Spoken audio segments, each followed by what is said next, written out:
What's up, everyone? Let me fix NotParadox's screen. Yikes. Wait. Oh. What did I do?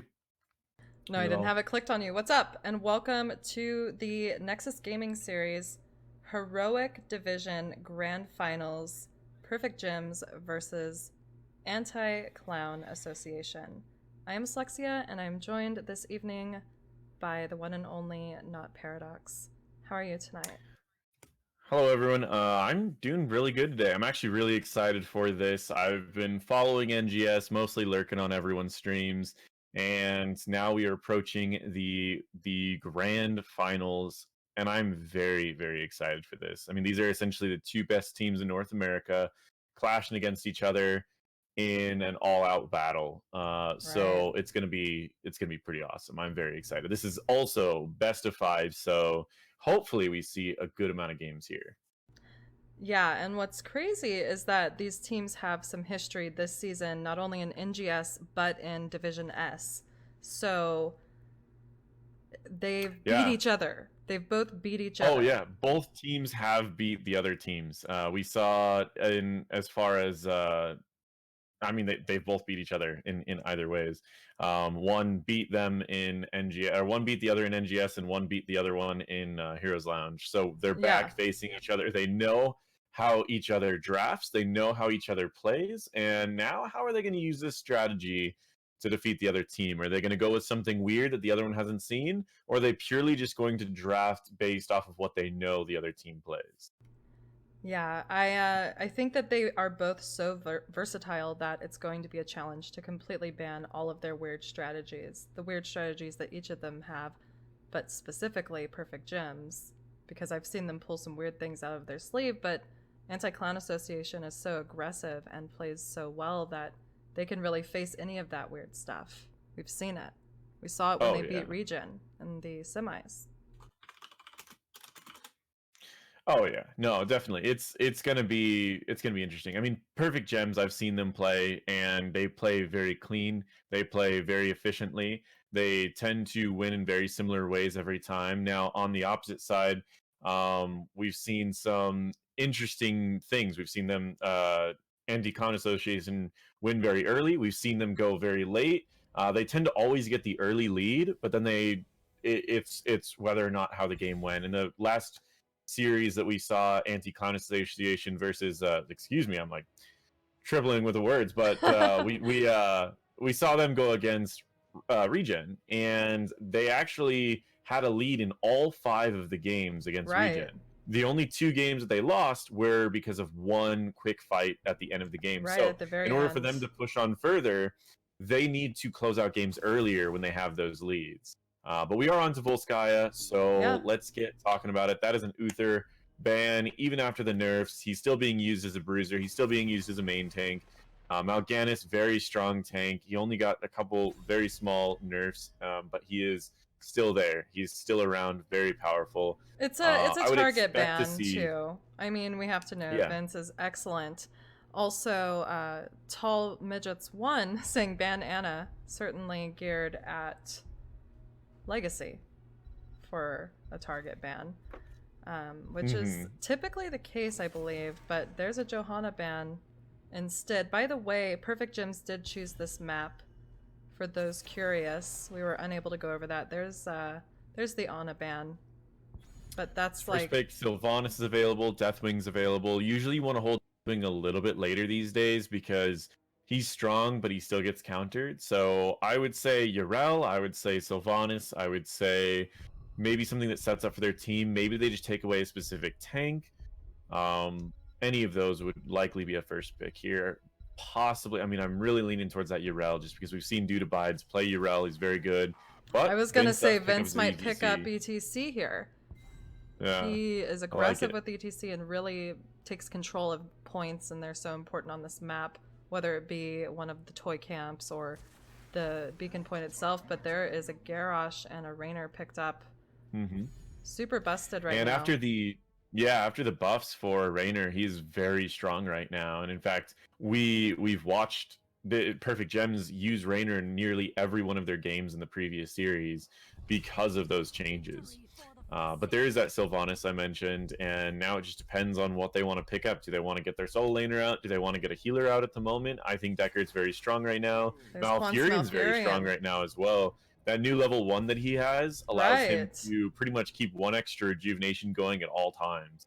It's a very powerful talent. I really like that change. You know, I've never really liked Malfurion. Part of the reason was because it's like, I want to alt Q so badly, but I have to heal someone else. So now it's just automatic. Love to see it. So there's the Urel ban, taking up maybe the suggestion of like, whoa, let's maybe consider banning this. Also, she's just super strong. Dudabites does play Deathwing though, and when we talk about waiting for late game for it, he can decide, depending on their draft, if he wants to pick that up.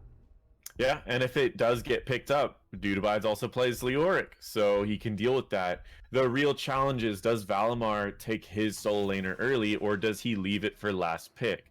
If Valimar takes the Chen right now, I'd imagine that the next thing that we're going to be seeing is Deathwing. But if he doesn't take Chen right now, then it really is going to open it up. It really depends on how they decide to answer this. And there we go. They're leaving Valimar's pick till last. We've got Li Ming and Lucio. Great options for here. I like Lucio with Garrosh because you can speed up Garrosh, get him closer to the target. Garrosh then throws, stuns, and then they set up for a good fight with that Li Ming burst, that Raynor burst. But now this draft also set them in a really great situation because Deathwing cannot be taken here. They're going to have to pick something different because if they pick Deathwing, easy Leoric pick. If they pick anything else, easy Chen pick. Well, we see a Malthael and a Chromie. Haven't seen Gotfilth play Chromie before. Excited to see it. So 2 long-range DPS. Curious if CPOG would go or build or just the typical. I think he would probably go typical build, but you never know. Now we might see the Chen, and there it is. Valimar's Chen, a terrifying sight. I don't ever want to go against that. I do like playing with it, though. Yeah, the answers to his Chen is Deathwing, because the way he plays Chen is all team-based and all barrel-based. So if you have that Deathwing, you are one safe target because you cannot be pushed around by the barrel. And then as far as team-based, if they cluster up so that you can give everyone shields, your breath is going to just melt their entire team. So Deathwing is the best counter to it, but they won't be able to get that because he had last pick. So overall, that I think at this point, I think Perfect Gems drafted this so well. I love their draft. Now, I'm not selling Anti-Con Association short. Their draft is really good as well. I just think that as far as playing the mind games of the draft, I really think Perfect Gems knew exactly what to do with this draft to where they came out ahead, especially in the solo lane. I mean, Malthael's really tricky at taking down one single target, especially when that target can add temporary health, because he can just temporary health through all of the damage over time as Malthael does. He can press his E when Malthael uses trait. I mean, there's so many ways to play this out. Yeah, I'm curious. I mean, this was Perfect Gem's map pick. This might be something they've been practicing. I've seen CPOG play a few heroes, but I think only Li Ming recently. So this is a good map for Li Ming.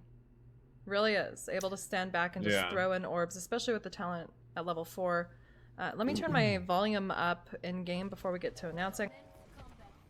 Sure. But as we know, we are into game number 1 of a best-of-5 series in the NGS Grand Finals. On the left side, blue team, we have Perfect Gems with Unaverted on Raynor, D-Rec on Garrosh, Valimar on Chen, CPX on Li Ming, and Legacy on Lucio.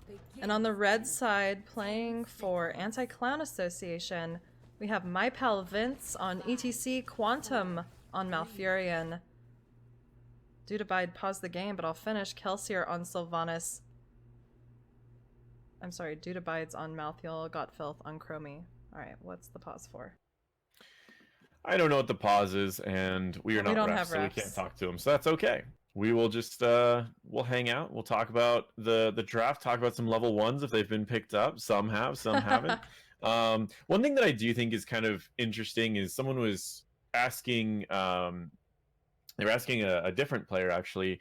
It was Liam, and they were asking them about Chen builds. And I thought that I wanted to point out that most Chens in the past would always go the auto attack talent at level 1, but Valimar is one of the first Chens that I know that has taken this Storm Stout secret recipe. It's been getting buffed, but on paper it's not a very powerful talent because you get less healing than just if you were to auto attack. However, Right.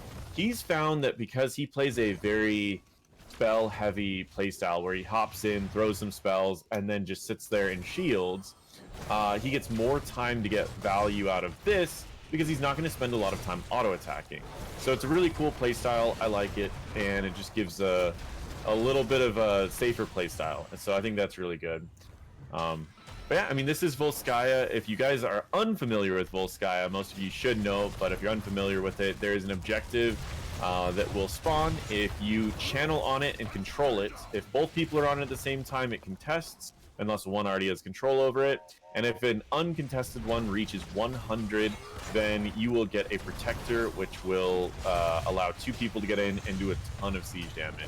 So both teams are going to be fighting over that. Most teams find the strategy to pick up the turrets and the other items that are available on the map, like the support camp, ahead of time. They utilize those turrets to try to take the objective. Some advanced strategies are things like drafting Sylvanas and using the increased damage for mercenaries, Merc Queen, to increase the damage of those turrets. Another advanced strategy that we haven't seen lately is some people will give up the first objective, keep all of their items, Hold on, and Dude try to Abides just is get the down other... here getting caught out by 3 members of Perfect Gems. Is he going to make it out? He sure does. I want to talk about another strategy that looks to be put in place here, and that is God Filth on Chromie, setting down time traps for vision throughout the map. I mean, it certainly works. I think Vision's very underrated. I mean, there used to be a lot of things in HEC where people would just pick a hero for the Vision. It was very common to see totems being used as Vision, as Rhaegar, even Sound Barrier, not Sound Barrier, the Boombox was a talent picked up oftentimes just for Vision. Even a lot of pros have said that there are better talents in this tier, it's just Vision's that important. So we are seeing that Anderhall anomaly, allowing him to have 3 of those all over. Yeah, he had one near their turret, one on their side of the rotation, and I just thought that was clever. But we are already approaching this first control point. Both teams at pretty even experience. Gank unsuccessful bot, and it looks like Kelsier is holding this siege camp until the right moment.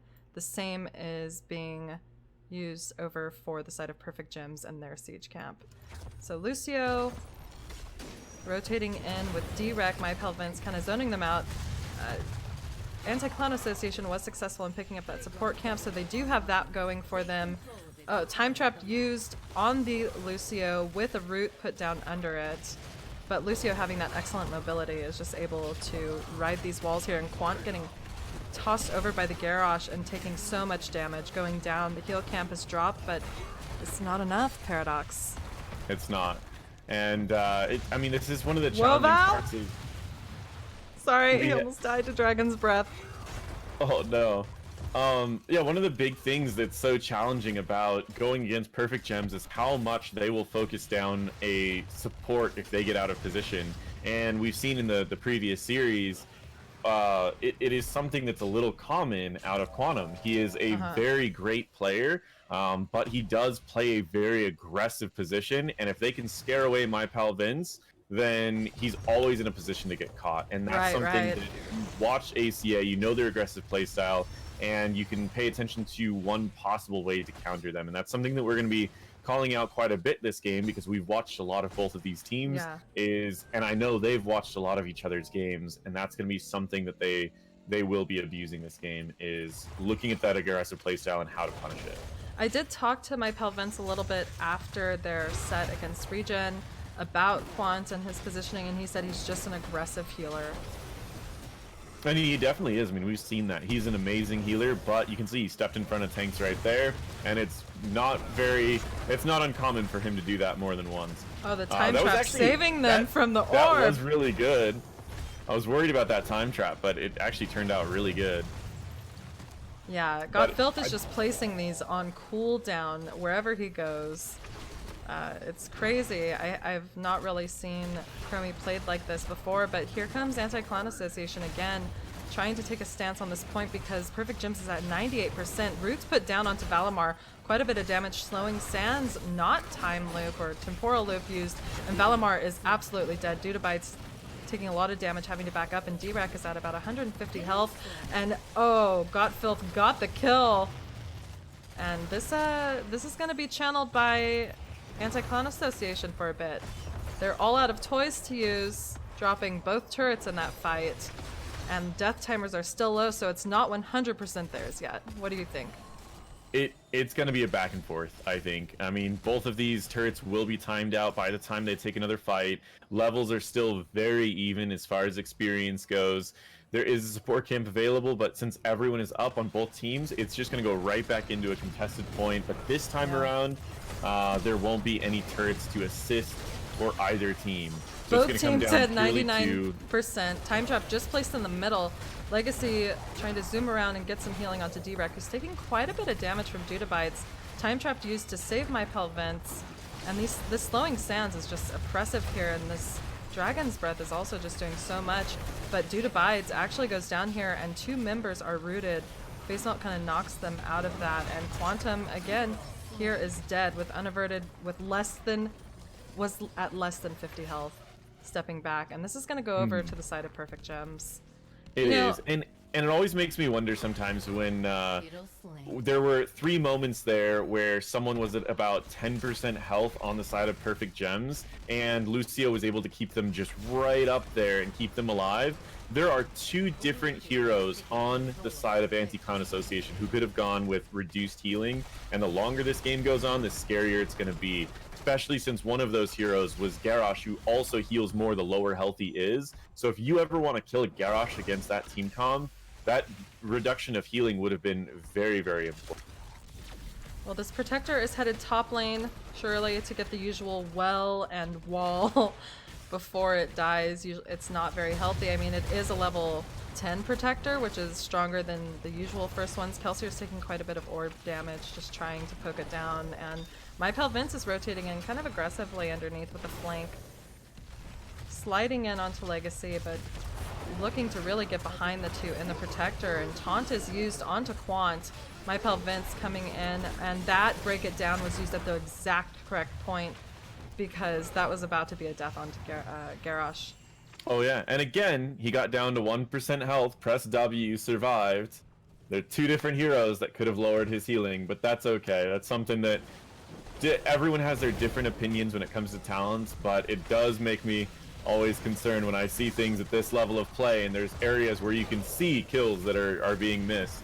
But that's fine. The first objective is exactly what Perfect Gems wanted to do with it. It's usually a little weaker. It's very difficult to take a full fort. So all you want to do with that first objective, get a little bit of experience by killing a turret. It's 125 per turret that you take down. Then you head up to top lane, which is where the next objective is going to spawn. Take out that fountain. So at the next objective, you have at least 1 advantage that you got from the first objective. And then both teams go and take their turrets once again, and we will see that the there is a support slide onto D-Rec, a root put down. He does toss Dudabytes over instead, and he's pushed into the towers. Last rights used. And that worked! I thought it went off and didn't kill him, but he did die. Keg coming out, taking Dudabytes out as revenge. And that's just a trade right there. Objective hasn't spawned, so it's just a middle game trade, I guess. Definitely. 13's available for Perfect Gems, though. That is something that I always mention. Is it's just like when you're looking at these fights, are you taking fights that have a reward, or are you just taking? And that's something that you need to be very careful about on this map, because there are resources you can actually spend to win a fight. You can drop down turrets, you can drop down heal camps, you can use ultimate abilities, you can just use a good amount of health or mana. Is your resource spent getting you something of value, or are you just wasting resources? And we see a lot of fights happening back and forth when there's still resources available, when there are people that are pushed ahead. You'll gain more value by trying to gank someone who's alone that has an item, rather than ganking someone alone that doesn't have an item. Right.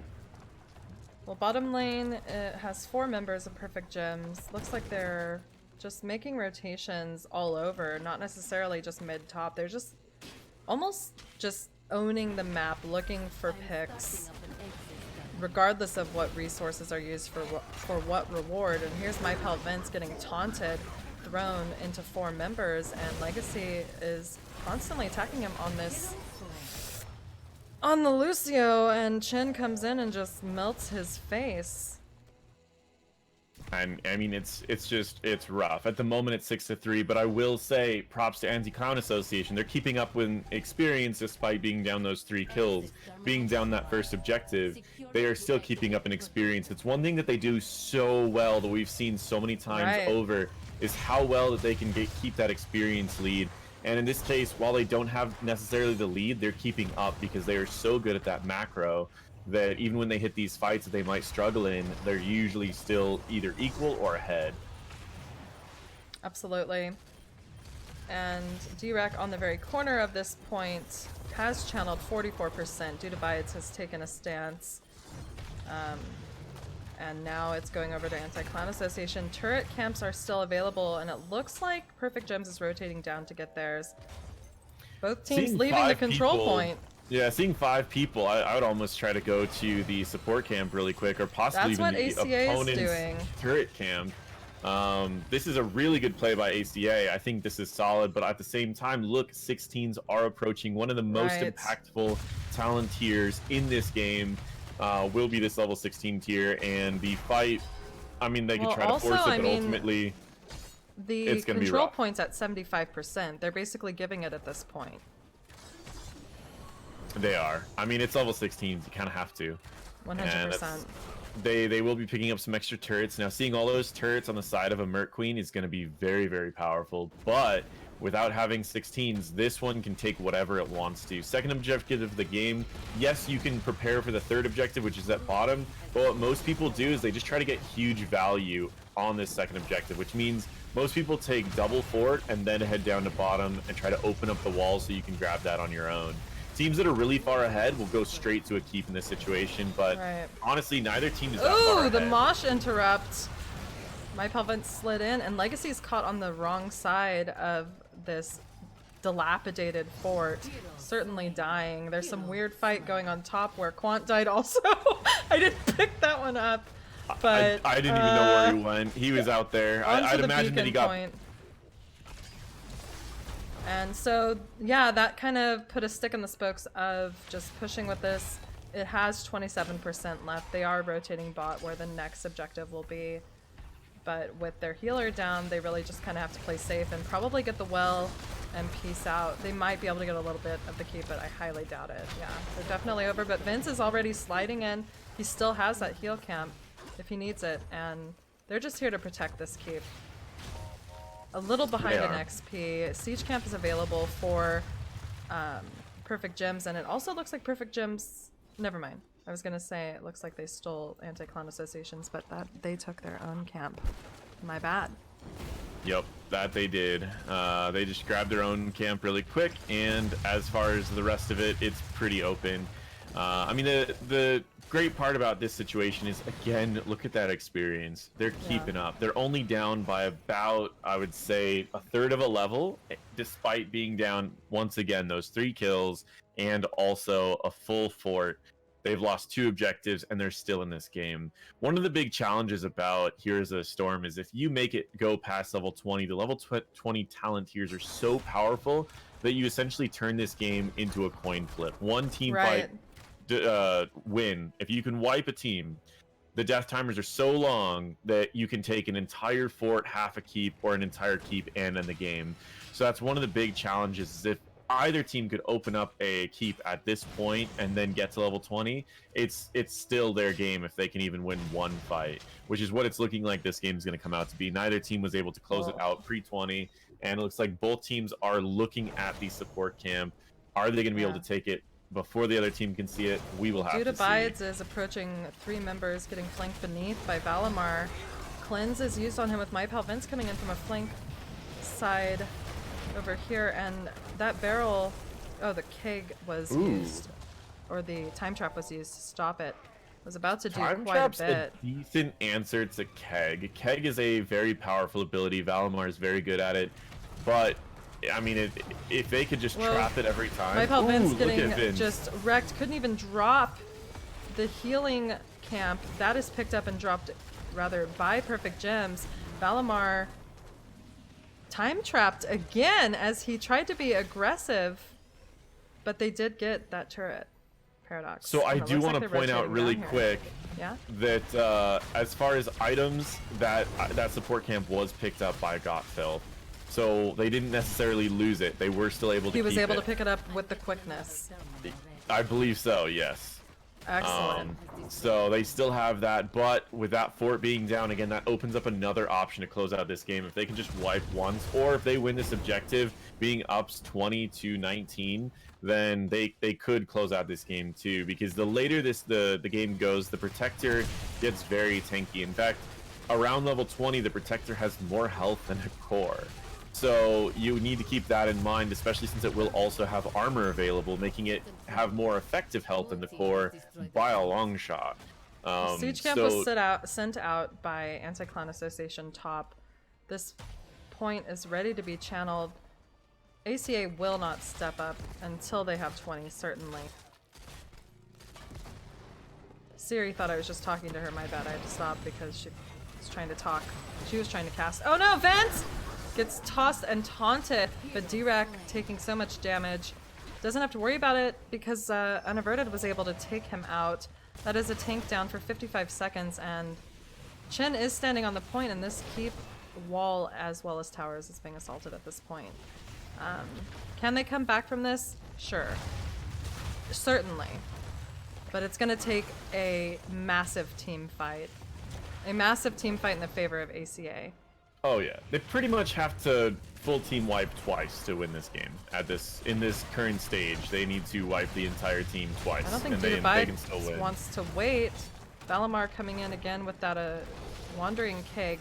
No time traps this time. Got Filth dropping the healing camp, using stasis, but will certainly go down once he comes to life. And Garrosh did die in that mix as well. Quantum getting caught out, uses his ultimate, and actually is still alive. Can just keep running. Makes it. Vince is back up, Paradox. He's back up. So we have basically one member dead for each side, but Valimar was able to pick up that Protector bot lane. Or someone and was. It's a I don't even know really who big did. health bar. Yes, it was Valimar. It is a really big bar. So, oh, it wasn't Valimar. He was sitting back there. Yeah. It was one of Gotfilth's time traps. No, I'm kidding. Yeah, it's a really big health bar. They're gonna have to deal with this health bar. It does a decent amount of siege damage, but as far as that, it's mainly just gonna burn a lot of resources to try to deal with, and it's likely just gonna take a keep for free. Now, these are the times where some teams will actually go past the Protector and just immediately try to kill who's left outside of the Protector, and I'm surprised they're not going that route. It's getting chunked. This keep is almost like maybe just a little under half. Wow. They really chunked it. Oh my god, dude abides. And well, Valimar though, but at rooted. the same time, Valimar might get dropped here. He does have that staggered damage though, and a nice little stun coming out from the heavy casters out of Lucio. But that's level 20 versus level 20. If Anti-Clan Association can even open up a keep, meaning taking out a single fort, either top or mid, they still are in this for a chance to win, as we've seen games go where they've been behind the entire game. They win one team fight and end this game, but they need to have that keep available to where they can go win the fight, grab a keep, stagger a couple kills, and end the game. It is certainly a possibility, but it's going to be something they need to worry about. I do want to point out that one of the downsides of ETC, while he is a tank that has nearly everything that every other tank has, he has a very low health bar, and he does not have a lot of survivability. So that's the one downside about this. They need to watch him very carefully and make sure that if he gets thrown, he has armor, or he has a way that he can get cleansed, or else he's going to get dropped. Everyone needs to immediately commit into a fight that ETC is being thrown in, so that they can keep him alive with maybe a big silence coming out from Wailing Arrow or Twilight Dream, and then they need to go and try to force the fight where ETC is in the middle of their team now and he can stun everyone. If they don't do that, it's going to keep being Vince getting dropped. Level 20 against the current team that Perfect Gems has, it's going to be ETC getting blown up like we just saw over and over and over. It looks like Perfect Gems is wanting to move bottom, maybe finish what they started with this keep, and there's Vince getting targeted again, this time tossed away. Quant throwing down roots, the tree ant is on unaverted, and Dudabites tries to come in on the back line, but those orbs, the orb that just hit Vince took quite a chunk of his health down. While you were explaining what you were talking about, Perfect Gems took the liberty of getting every single camp on the map, except for their siege camp, which they're rotating to now. So they not only have 2 turrets, but they have the health camp as well. Yeah, it's going to be a very, very favorable objective for Perfect Gems with everything that they have. They're going to have a camp pushing. They are going to have the experience lead. Not that it really matters too much at this point. Experience lead is mostly negligible. But they also are going to have all of those items. I mean, 4 out of 5 of their members have items, or actually 3 out of 5 have items. And on the opposite side, Anti-Con Association does not hold a single item. So this is heavily favored. And if anyone steps up a little too long from Anti-Con Association, Barrel's already back off cooldown, and he's ready to force a fight if needed. While on the opposite side, we don't have Wailing Arrow for 20. Well, Slowing Sands is just now up, and ACA has their footing here on this map. Little Jimmy, or Banshee, or whatever it's called, Rainer's Raider, came in there, but was getting chunked down a bit. Unstoppable used by Sylvanas, and the roots come out onto Drek. Last Rites also not securing that kill, but Drek will die. My pal Vince taking quite a bit of damage, can't really go in on the team of Perfect Gems. Instead decides to come down onto this point, but that's a huge pick. Taking that Garrosh down, that's a huge pick for them. There is the siege camp top though, and Dudavides is having to pick that up. This was played very, very well. I do want to point out that Will of the Forsaken was picked up on Sylvanas, which made it to where Garrosh walked up, committed so much into getting that kill, and it was simply just popped Unstoppable, walked away, and then Garrosh was out of position and got dropped. I know you're a huge advocate really, for that really talent too. It's like that one or the healing one, but this is like your bread and butter, the Unstoppable, huge advocate. NotParadox. I actually really like the build that Kelsey is going. It's a little different from both of the builds that I usually push, only by a couple talents. In that particular build, my 13 and 16 are different, but I love the way that he's playing out. And it makes me look at this and go, I think this is the more competitive version of that build. Yeah. Lowering the armor is great against Garrosh, and then you have that Will of the Forsaken so they can never engage on you. And it's really, really powerful. And that is ACA's first protector of the game. They go straight huge, mid. Strong protector. Roots it really put out onto Seapog, and Lucio having to use his ultimate. Unstoppable onto Dudabides. There were almost 2 deaths there, but they both survived. That is Lucio's ultimate down, though. That is Lucio's ultimate down. That is Barrel down, and I mean, almost everything's down already.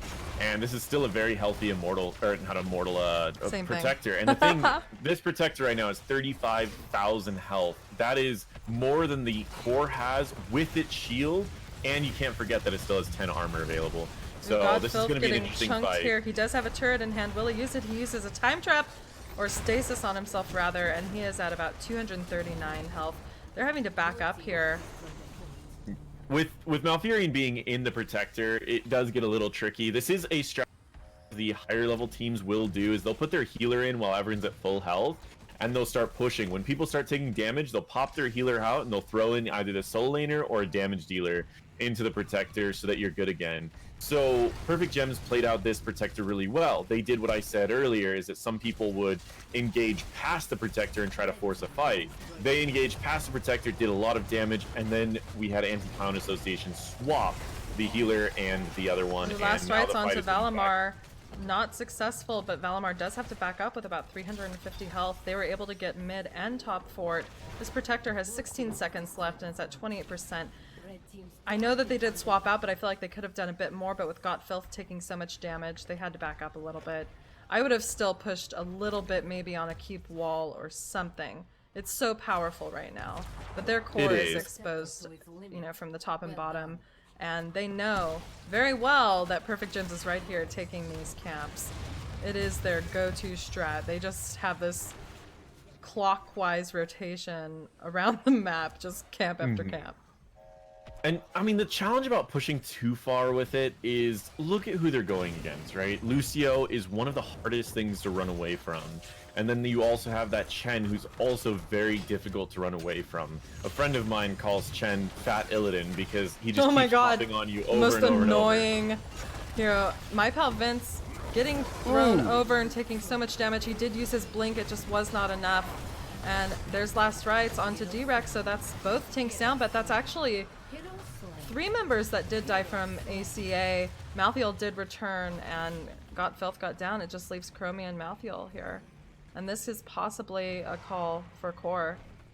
It definitely could be. And that's, honestly, I mean, this is a great time to end the game.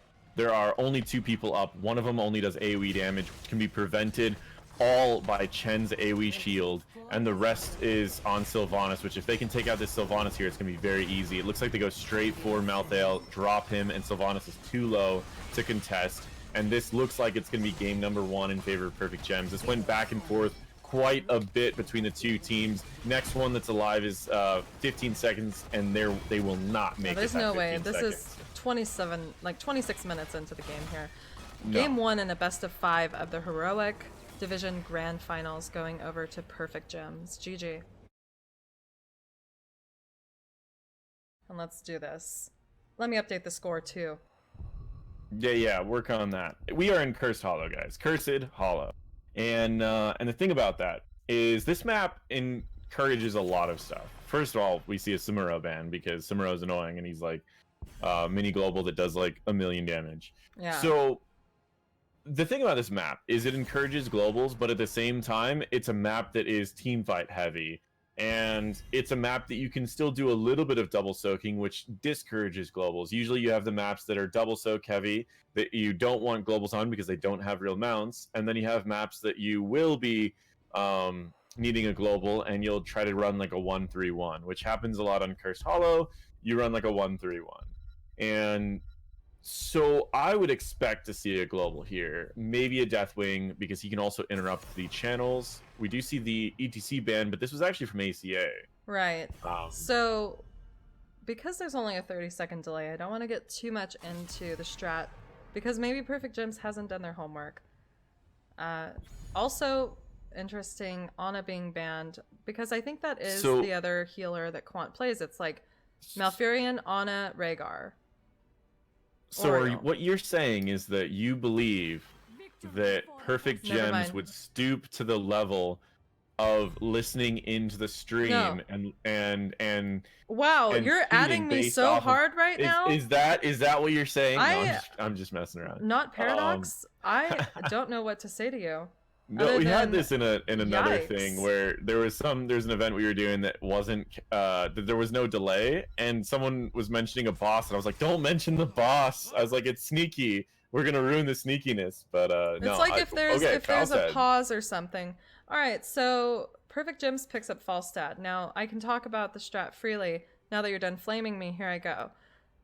What I've seen Anti-Clown Association do a few times over the past couple weeks is play Falstad and Hanzo with a Gust into Dragon's Arrow, or Dragon's Arrow into Gust. Clearly that's not happening tonight, so I don't have to hide anything, but Dudabites does pick up the Deathwing, and Greymane picked up by Godfilth, denying it not only from Perfect Gems, but also just picking it up because he's super strong. He's a great Greymane player, and this is a strategy that AC has won with before. Pick the Deathwing and also pick the Greymane, which is arguably one of the biggest counters to Deathwing. I would say Leoric is the one that has one of the higher win rates against Deathwing, primarily because he doesn't just steal percent health, but he also lowers the damage of Deathwing, and Deathwing wants those fast, bursty fights. He doesn't want to have these fights that are really long and drawn out where he's doing half damage though. And so the next option that they may look at is either banning a Leoric, or if they're not worried about Leoric, just deal with it, because Falstad's likely going to be in the solo lane anyways. Let's talk about last time we casted Perfect Gems versus ACA. Perfect Gems took that W, and Oriole wasn't banned. Do you remember that fight mid lane? I do. I mean, it was Rez had no cooldown. It was like not nerfed whatsoever. Oh yeah, but Rez is busted. Do we imagine that Legacy will pick up Oriole here? Because they did have Falstad. I don't know I if it think was ACA that Res had it or not. is more balanced now. I think No, it's he's picking I up think the it's Lucio. underrated now. Because a lot of people are completely ignoring it when it's still a very strong ult. But it is certainly more balanced now. I think Res is in a good spot. It's much better than Crystal Aegis when you're the one focused. And then it's slightly worse than Crystal Aegis in fights that are going to be happening really in short bursts. I'm excited to see who Vince will be playing, as well as the healer Quant will be playing. I'm guessing Rhaegar, and there it is. Rhaegar and a Varian. Interesting. Nice. All right, so Varian into Johanna. Not too shabby, because if they want to blow these targets up, Got Filth is a beast, and we've seen him play many different DPS heroes. Go ahead. That's interesting. I just was talking about how Varian's one of the few counters to Johanna. Just you can charge a Johanna and then blow up her shield and just taunt her immediately and kill her in any team comp that has a decent amount of burst. And with Greymane and Sylvanas can even go to mage build at this point, and they could just simply blow up targets. And I think that's really interesting that they decided to go with that. Yrel being picked up though is huge. She's super powerful. Valimar, I haven't seen him play Yrel in quite a while, but he used to play a very mean Yrel, so I'd imagine he's been practicing it or he wouldn't have picked it. So this is a really interesting one. I like the globals that are available, but just remember that both of these globals have limitations. Falstad's global, he needs to be about halfway to the location first, and then he can fly. While Deathwing's global, he has to land a few meteors, or else he has to wait 8 seconds before he can land down. Yeah. So they both have their limitations, and that's going to be key to knowing who's going to win these objectives, is how the globals are played out, unless there's a good taunt that blows up someone too fast. But otherwise, it's all going to come down to who plays these globals out better. J McG in chat saying breaking that shield, Pog, referencing Johanna's shield. Lol. Oh my god, let's get into the actual game. The actual game on the left side, blue team, we have once again Perfect Gems, Unaverted playing Hanzo, Valimar playing Yrel, Legacy on Lucio, CPX on Falstad, and Direk on Johanna.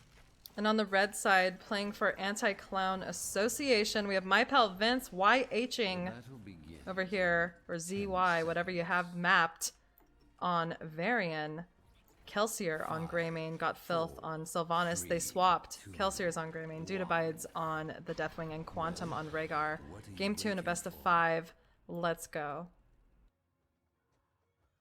Yeah, it's going to be a wild one. And I mean, looking at this draft for Perfect Gems, it just seems so reminiscent of HEC near the end. Hold on. I'm interrupting you. CPOG is up top lane. He's trying to snipe a well.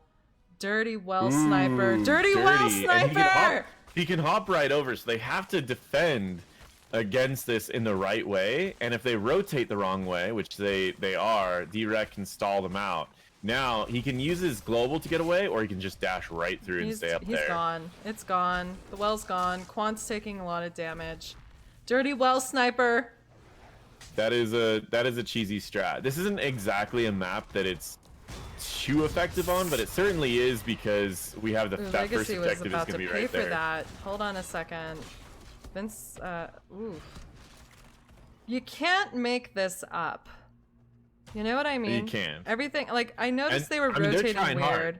Yeah, they're sweating. This is the bragging rights tournament right here. This is the bragging rights tournament right here. So here, we've seen Genji do it a million times. Right. Falstad, I have not seen it this way on Falstad before. I think that's a very, I mean, he played it safe though. He killed it right next to the answer. The way let me give him this credit.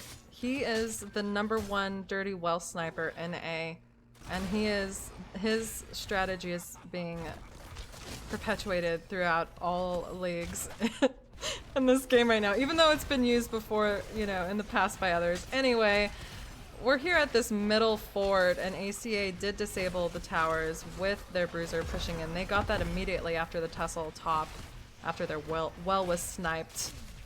And it looks like they're going to be rotating down to Siege. Both teams are at exactly the same amount of experience. I don't know to the point, but Looks like Kelsier is rotating, or got filth on Sylve, is rotating up, maybe to look for a gank. But Seapog is hiding in that bush with no intention of getting ganked right here. Hold on, Johanna is being aggressive though and approaching the siege camp belonging to ACA, and now it's 2v2 down here. Kelsier and Quant versus Legacy and Drek. Now it should be favorable for the Rhaegar. Coming in. Hold on, Quant though, super low, no mana. Dudabite stepping on the point, Drek taking quite a bit of damage. Legacy not wanting to back up, it has to as Deathwing lunges and gets the kill, the point not even captured. But that is a death with about 2 seconds to spare. I guess 2 seconds after the tribute spawns, he'll be alive. So this might just go over to ACA, no healer. Honestly, it should, but I don't know. Remember that this can be stalled out for a long time by Hanzo if he needs to. So he did use a lot of his abilities on a Deathwing, which means it's going to be difficult for him to stall much longer than this.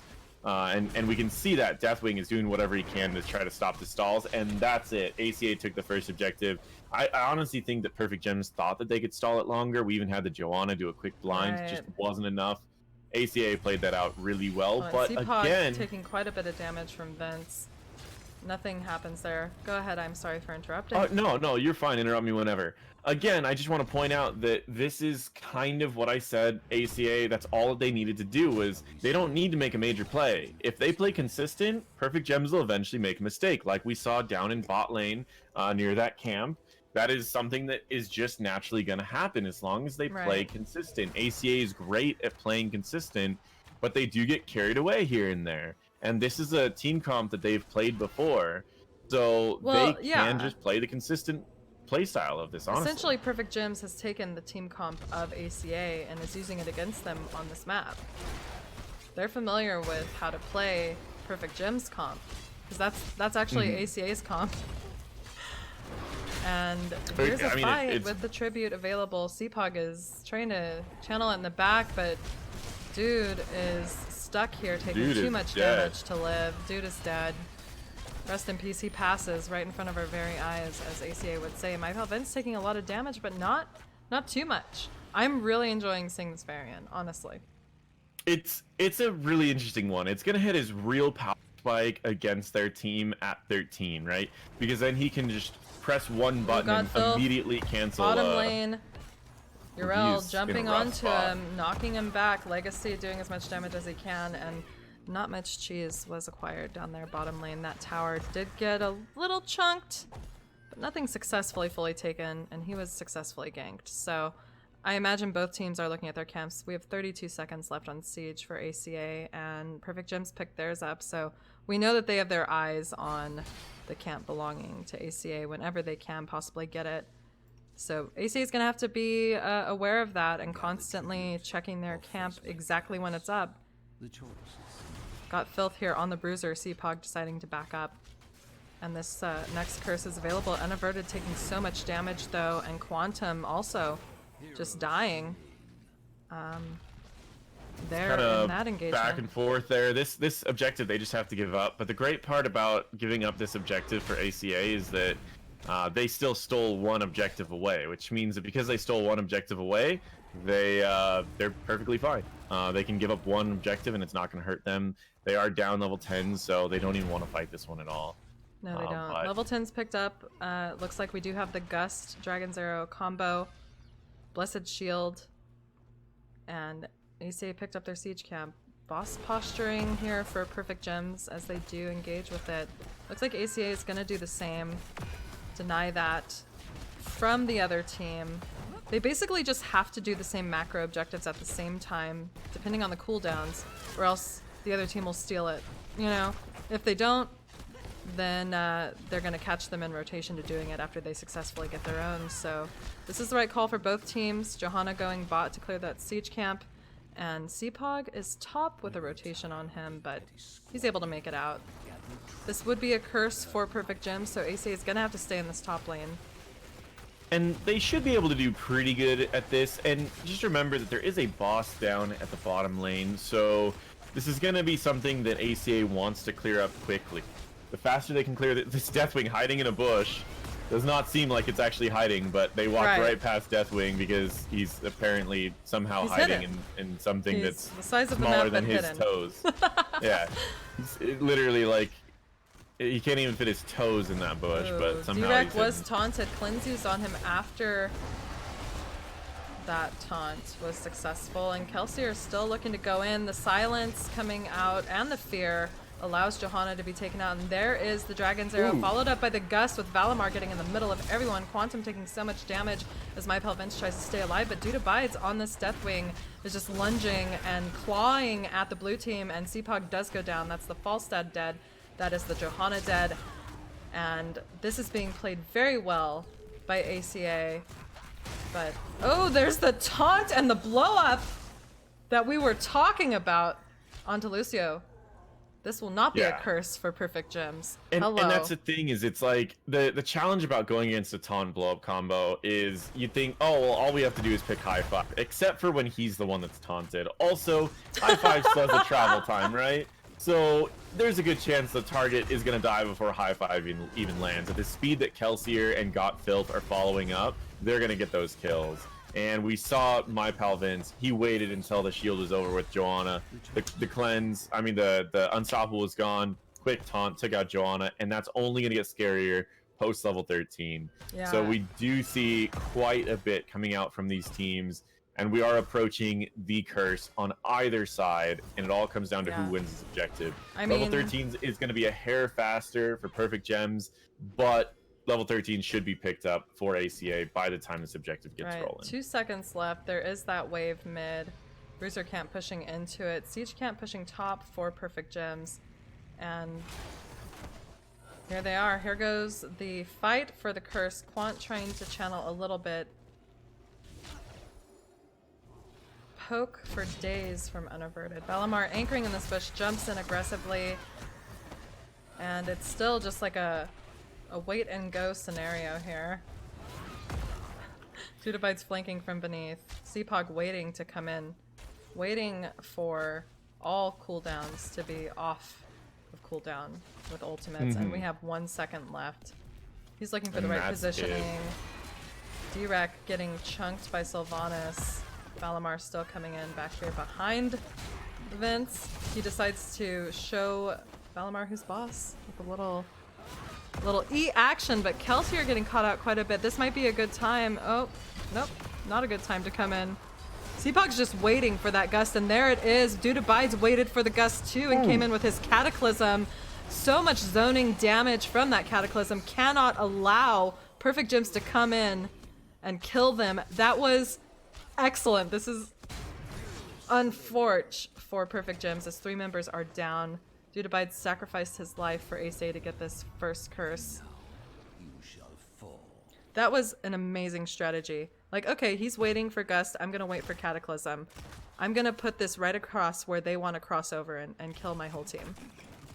Oh yeah, and what happened was, even when the Hanzo arrow came in, Deathwing just used his E, popped in front of it, got hit by it, didn't get stunned of course, because he's Deathwing, and then he just came back around. They focused everything on Deathwing, killed him, and lost 3 people in the process. This was Big played brain very strats, well by as they ACA. say. Very well played. It's like, alright, well, if you're gonna do Arc... Oh no, Kelsier is dead. Kelsier died. And in the case of the question of going bullet over going the other thing, they already have enough damage, so they don't really need the bullet. Because normally you go bullet when there's just one tank that you need to take out, and you can, even if you don't kill that person, you do enough damage to scare them off. When there's 2 tanks, you bullet one, they walk away, the other tank hops in as they get healed up. So you already, and they already have enough damage. I mean, Johanna is getting blown up. 8 seconds on this boss top lane. We had about 20 seconds for both. Are they gonna check this bush? Oh, they do check the bush. They are looking to take this boss. There's a taunt. Johanna using her D, backing up, unaverted. The taunt was not used. It's just a charge, and that's the tricky part. It was the charge. Yeah, it's like Vince There's the is smart taunt onto Lucio. No, that was Hanzo, but Cataclysm comes out again. Oh my god. Here comes Seapog after Ancestral was used. Quantum just running in a circle, forcing everyone into a bad position, and then Vince goes in. And that's, I mean, Vince is playing it really well. He keeps charging, which forces the cleanses, and then he gets to make a decision. Does he break a shield, or does he just wait? And he baits a bunch of stuff, and then he goes for a taunt. And now the high five's good, but is it going to be good enough is going to be the real question here. We do have the boss being picked up. Greymane and Sylvanas do bosses very, very quickly. So they'll be able to take this boss before Perfect Gems can get it. But what will they do with it, right? This has been kind of a struggle that I've seen with ACA for a while, is they don't tend to finish off games. Whenever they win an objective, they kind of just lose. This is when they could lose. They'll get this boss. If they don't make a play, they could maybe lose a fight, and the strength of the other team, the death timer is so high. Perfect Gems can certainly come back at this point. I mean, they did manage to get the blue boss, and they were able to clear up the siege camp that ACA had pushing, so Perfect Gems is here to defend. Oh, of course. I think this is a decent 5v5. If one team can get a pick here, which it was a lot of commitment into someone that just got cleansed. Now CPX is very, very low, spreading the bomb. I mean, not very really low a bomb, too. Unaverted does fall. CPOG using his gust, but not able to really step up or follow up. It's more of a zoning tool. This is a half health boss still available. Hanzo's down, and we have an on the. Oh wait, we don't have the ult left on the Deathwing because the other one there. But if they can get 1 or 2 kills here, they win. Does die. They do end up dying though. It's so close. This ACA, is still they might under still be able to end 50% here. on this core. Even it is going down. They still have a Greymane on the core. Oh my Greymane gets god. the ult off, and that is GG. So I feel like ACA's learned from the previous series, right? When they get a lead, they ended with it. And like, that was something that I was so this. concerned about in the previous series, or moving in from the previous series, is ACA got an opportunity that I personally believe they might have been able to end with. And I was worried because I saw 2 of them back, and I was like, man, this would have been a great opportunity to try to end. But it was a calculated Hearthstone, right? They backed, they got their health and mana, and they still were able to make it there right in time, took out the fort, grabbed a kill onto Hanzo, almost got one onto Falstad, and then they closed out that game with that boss.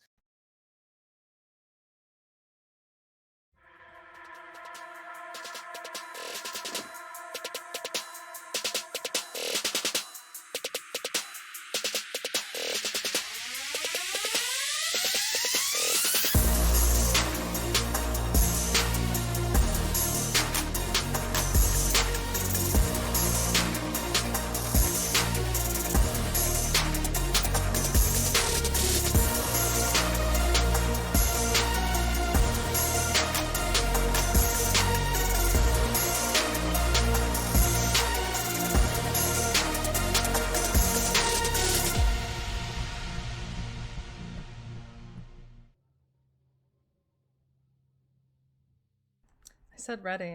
I thought it was going to be perfect, and I'd be like, all right, draft. But here we're on the draft screen, just in the lobby. Unlucky. I'll just, there it is. Perfect. Almost perfect timing. There's a delay. Almost not only in stream, but in reading chat in the lobby. Oh, I was just going to say, just that start button. You think that it's going to start immediately, but it actually waits 5 seconds before you do it. So if you've never played...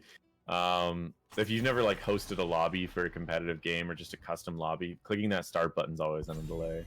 There's that Mal'Ganis ban again, which is okay. I think that one team or the other might prioritize ETC here, or they'll ban it. Joanna's very good in this map. ETC I think is very good in this. But we got to be careful. I mean, we saw ACA run ETC and just got blown up by Garrosh. So if they're gonna pick ETC, they should ban Garrosh here. Uther ban. Also, not a bad ban, because in a blow up comp, if that's what maybe either team is going for most likely, especially Perfect Gems, that supplemental tanky stun healer situation can just be absolutely oppressive. Second ban by ACA, who will it be? Maybe it will be the Garrosh. But Perfect Gems chose first pick, so if they don't ban a Johanna or ETC, it leaves it available. But Sylvanas, being such a high priority, is the one banned. Alright, makes sense. There's the ETC. There's the ETC. Yep.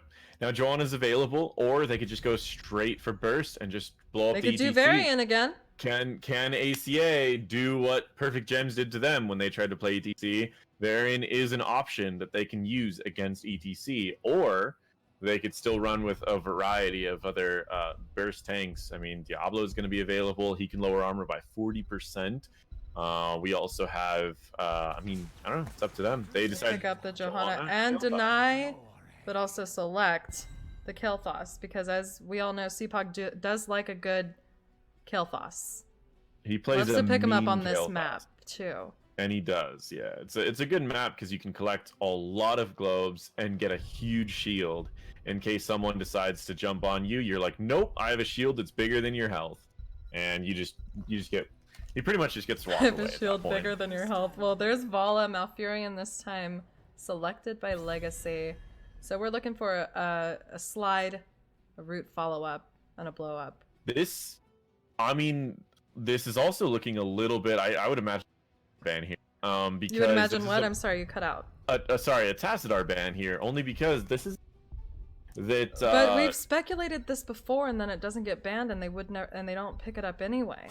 It's a Deathwing ban. We have mentioned it, and we have talked about it, but this is a map that in the past has ran a hypercarry Vala. True, exactly, and Tassadar is a huge key to that, especially on this map. That's what I'm thinking, but if they don't, that's okay.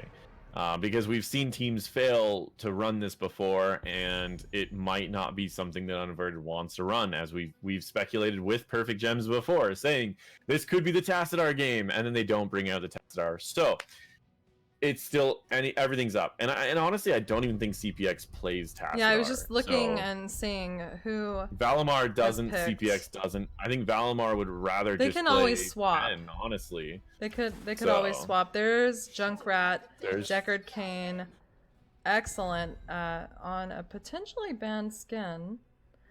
I don't know if it is or not. I will double check really quick. I don't believe it is banned, so let me pull that up. We had it pulled up just a minute ago. Which skin were you saying? No.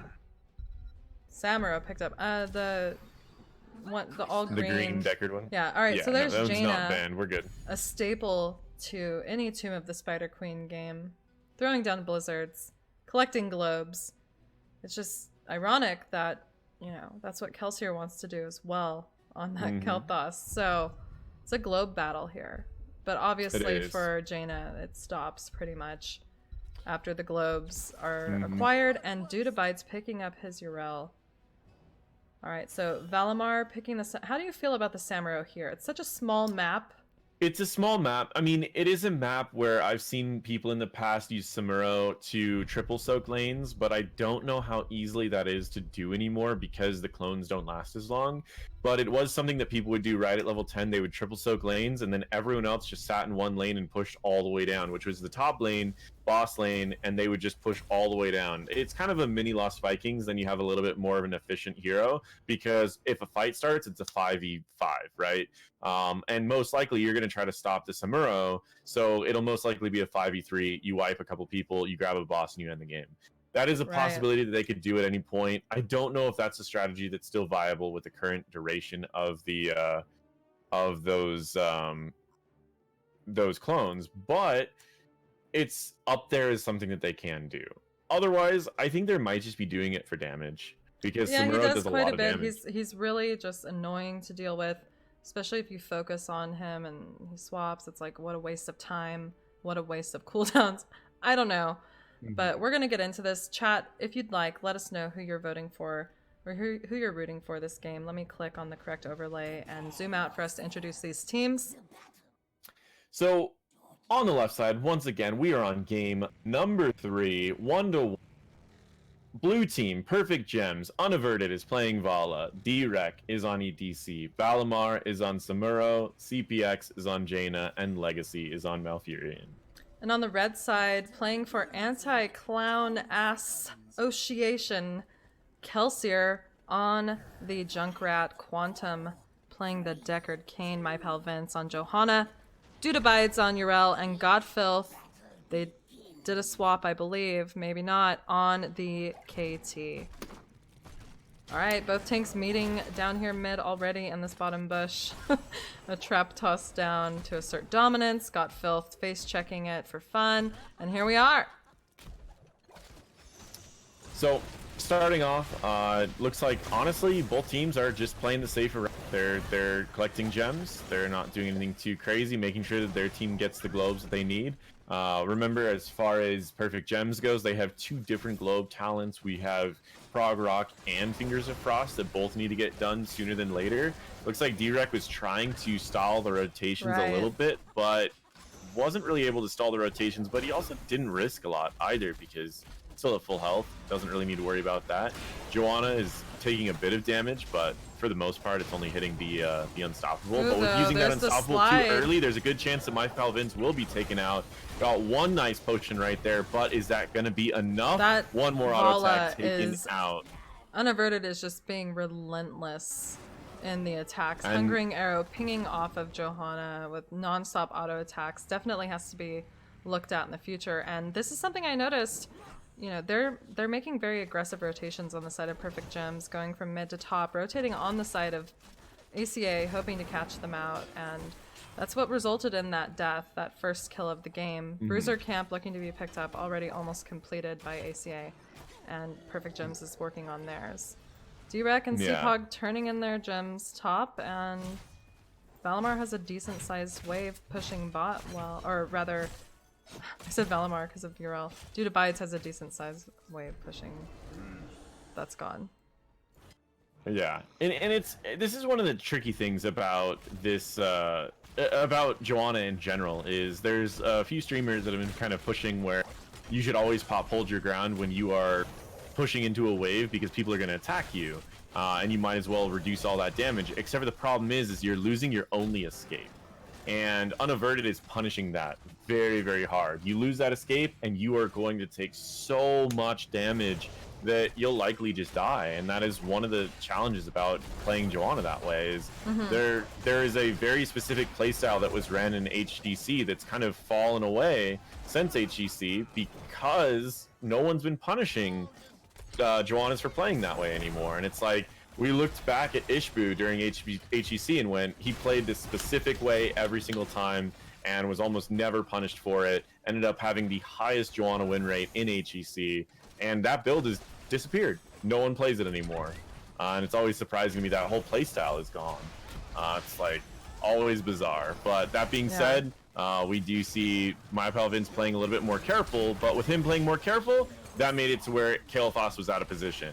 He needs to be there to take those slides, and if he's not there to take those slides, he loses. But if he goes in and plays too aggressive... D-Rec did get punished there for doing that to him, probably mostly because he stayed under the tower. I think he just overstayed a little bit, but that's okay. That's fine. Hey, I mean, you gotta punish it. Again, Perfect Gems makes mistakes. They're not perfect. No. So you need to, again, still punish those same mistakes. And that's something that ACA's did that last game so well. They punished mistakes, they got kills, they won objectives, and that was awesome.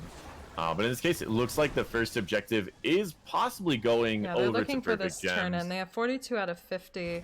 But let's take a look bot because Valimar is on due to bites here. Quant coming in. Something I'd like to point out that I kind of already mentioned is how much damage Unaverted is doing to Vince constantly. While I was engaging in that statement, KT did die. This is probably a turn in for sure. Probably for sure, yes.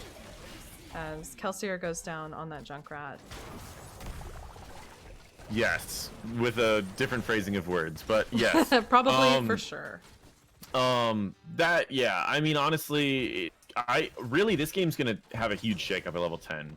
Is it going to be clones? Is it going to be a different playstyle, which we've seen out of the new Sumeros, where they just go Bladestorm and use that for wave clear? What are they going to do at 10? And at the same time, ACA, look at the resources they're going to have at 10. Hold on. How are they going to play it ACA started the siege camp, backed up off of it, and now that's still available with the web weavers coming into play, and there's a mini fight down here. I'm calling it a mini fight, but it could be a huge deal. Quant almost dying, and this is going to be a siege camp secured for Perfect Gems alongside their web weavers. And honestly, I mean, it's an interesting fight. We saw the Ruby going out, set up, but no one was brave enough to go in to go collect any of those Rubies. So it's always a tricky talent because sometimes it gets a lot of value and sometimes it's just a bait. They throw a bunch of potions out that can't be picked up. Ooh. So Jaina did die somewhere, but I want to say that oftentimes it's a great strategy to pick up that siege camp if you're on the side not getting the web weavers, and Perfect Gems was well aware of that, which is why they rotated down there, not just because it was showing, because they knew for sure that ACA had to be there. It would have counter pushed this wave, allowed them to clear up the other lanes, and it's just unlucky. But yeah, no, Seapog did die and he's back agree. alive, so that's some major siege damage that Perfect Gems will miss out on in this push with the web weavers. Both teams, or actually just Perfect Gems has ultimate abilities at this time, but ACA does have the option to possibly turn in gems if Perfect Gems will allow them. How many times will I say gems this game? I'm curious. Probably more than 4. I think I've exceeded 14 at this point. Alright, so Quantum and Dudivide's positioning around this bruiser. Vince trying to get a turn in. He has 48 gems. Said it again, now I'm hyper aware of it. It's gonna be a bad time for me.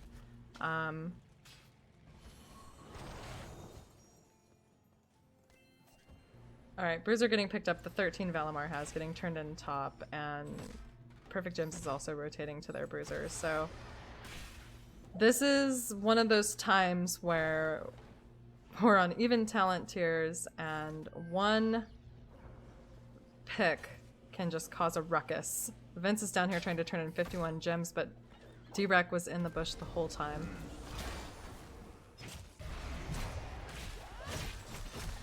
And here's Valimar. Swapped out with a clone. Are you still there? Sorry, we're good. Oh, okay. I'm like, hello? Yeah, no, yeah, I mean, as far as the gems goes, ACA has the potential to do a double turn if they can get it. And this map's all about momentum. Like you said earlier, getting that camp to counter the momentum of an enemy turn-in is great, but also getting a camp with a turn-in, it creates more momentum. But getting a double turn-in on this map creates a lead that's very hard to come back from. And we've got a little bit of a back and forth coming out here. It's a hard map to like actually require a fight, right? Because you can go in, you can interrupt, you can get out. You can go in, you can interrupt, you can get out. And so you need to draft something that can force a fight. We have a Mosh on one side, Joanna can possibly do it on the other side. Perfect Gems is going to get the second turn in. ACA was unable to really capitalize on their opportunity. The momentum they need. And this is really rough to come back from. Perfect Gems with a double turn in here can choose wherever they want to push, really. They can, however they want to do this is up to them. I would recommend trying to pressure top so you can open it up for a boss, but at the same time, they could just play it out and go straight mid and let the objective go wherever it needs to go. Yeah, they are going mid. That's what they're going to do. Looks like they're all over the place, looking to flank from a lot of angles. 13's not yet picked up or available even for the side of ACA. Not a huge deal, this talent's here, but it is a bigger deal that we are already at this keep down here, or in mid lane, with a web weaver pushing towards the keep in bottom lane. It is, and it looks like Perfect Gems wanted to go mid initially. Now they're just gonna head up top, grab top for free, and they're gonna let that bottom lane push as well, since it's still very healthy. So they're gonna let that push in. Top lane, they're gonna see if they can't burn that down rather quickly. And with that being burned down, they could honestly just prepare for a boss if they wanted to, because bot would likely be the last one dealt with. Well, at least it's actually not going to be, because Urel is going to head down there as well. But well, if this fight happens, they're about to get 13. I think it will be on the terms of ACA if Perfect Gems chooses to stay. There's level 13, and if Perfect Gems doesn't back up, this allows us to see what ACA has to offer with the full wombo. But they are backing up. They're playing safe. They do not have turn-in. ACA does. D-Rec getting vision for his team. As, I mean, Anti-Clown Association looks to find a place to turn in. that's all they need. But the challenging part is Perfect Gems has full control over this. They can stall all day long and have Samuro double set for them. So this is a very difficult spot, but if they could turn in once, they could turn in 3 times. So they need that. I don't know though. Vince taking quite a bit of damage.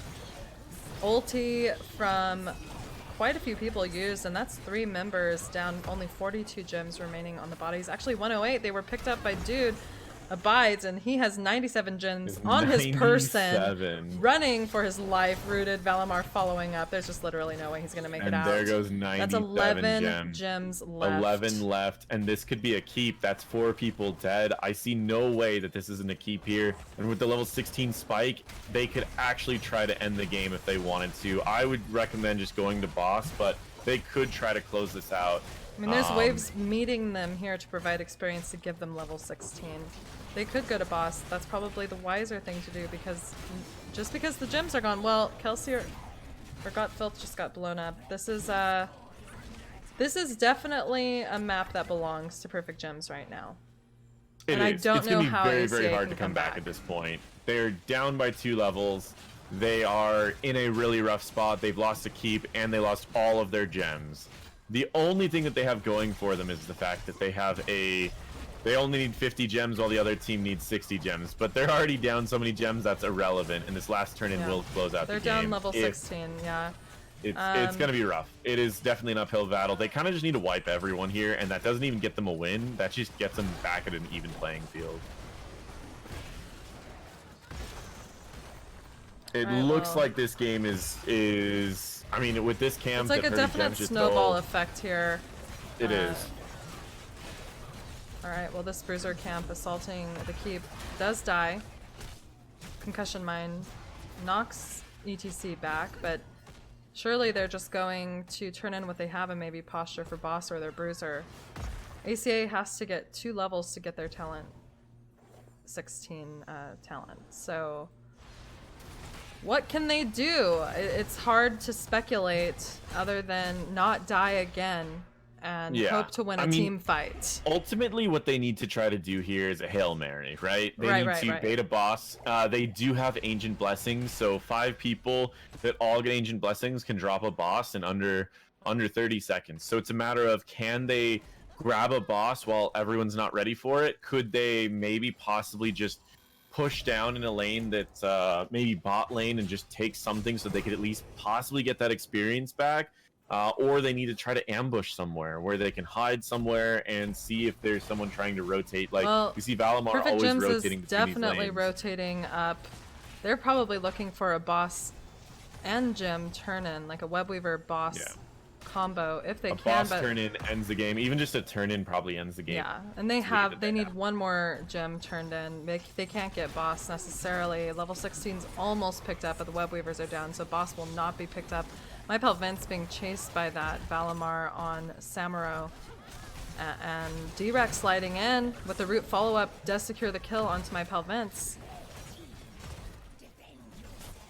Yeah, it is going to be a really rough one. All Perfect Gems needs to do in this situation is have Samuro push top lane while everyone else pushes mid lane, and they can close out this game relatively easy with these Webweavers, because the Webweavers are going to be on core very soon. Quantum is just dancing. He just gave up. So that's ACA just giving up one game. I didn't think they were like completely done here. They could have just almost killed Jaina right there.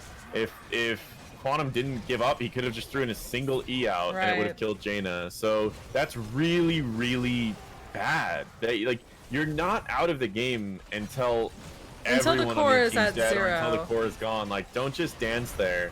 That's really, really bad.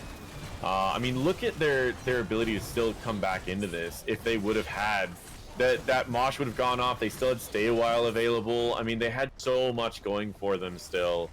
That's really unfortunate. It is really unfortunate, and yikes. If we see ACA win this objective, that doesn't mean that Perfect Gems is going to sit back and just defend against the objective. Perfect Gems has been known to push past objectives, right?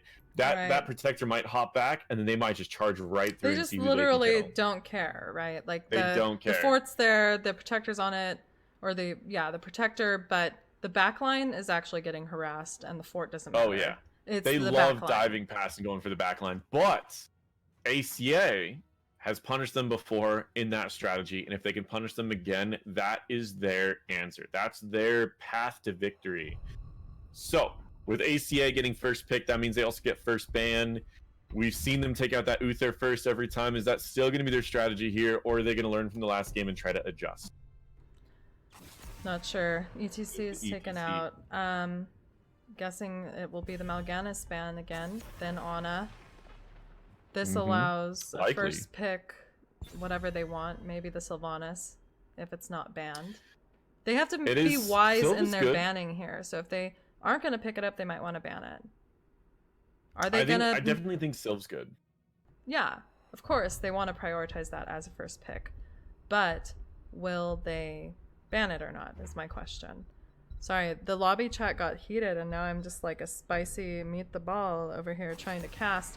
It's Samuro. I didn't want to see Samuro. I'm happy they banned it. Because I would be devastated if they lost to some cheesy Samuro strategy here for the grand finals. Yep, but with that Samuro ban, does that mean that they're going to be leaving Ana up? Are they really going to take Ana? I mean, Perfect Gems has been the one banning Ana, and they do it again. Okay, they do it again. They don't want to deal with it. Quantum does play a pretty mean Ana, and he's so far back when he plays Ana that it's hard to deal with it. Right. So I think that is a good call. Yeah, but and we've seen it with his Eye of Horus, especially even on this map specifically. Devastating. This is where I think CPX might pick up Kael'thas. It's another map that he's played Kael'thas on, and Sylvanas is available. I could see him doing that. Also, Garrosh is still available. Joanna is still available. There's a lot of tanks that are still there if they want to try to go for those. But we won't have the ban round yet, so I don't think that they'll take the Garrosh yet, seeing as Sylvanas is still available. Especially since, that's what I was about to say. I don't think they're going to pick their tank here. They want to play that out. I really think Perfect Gems has this strategy down. Mephisto has received some buffs lately to the W build. We've been seeing more and more Mephistos getting scary, especially in the Korean meta at the moment. And Deckard, I mean, Perfect Gems playing without Perfect Gems has been baffling to me. So I'm ready to see it now. Lol.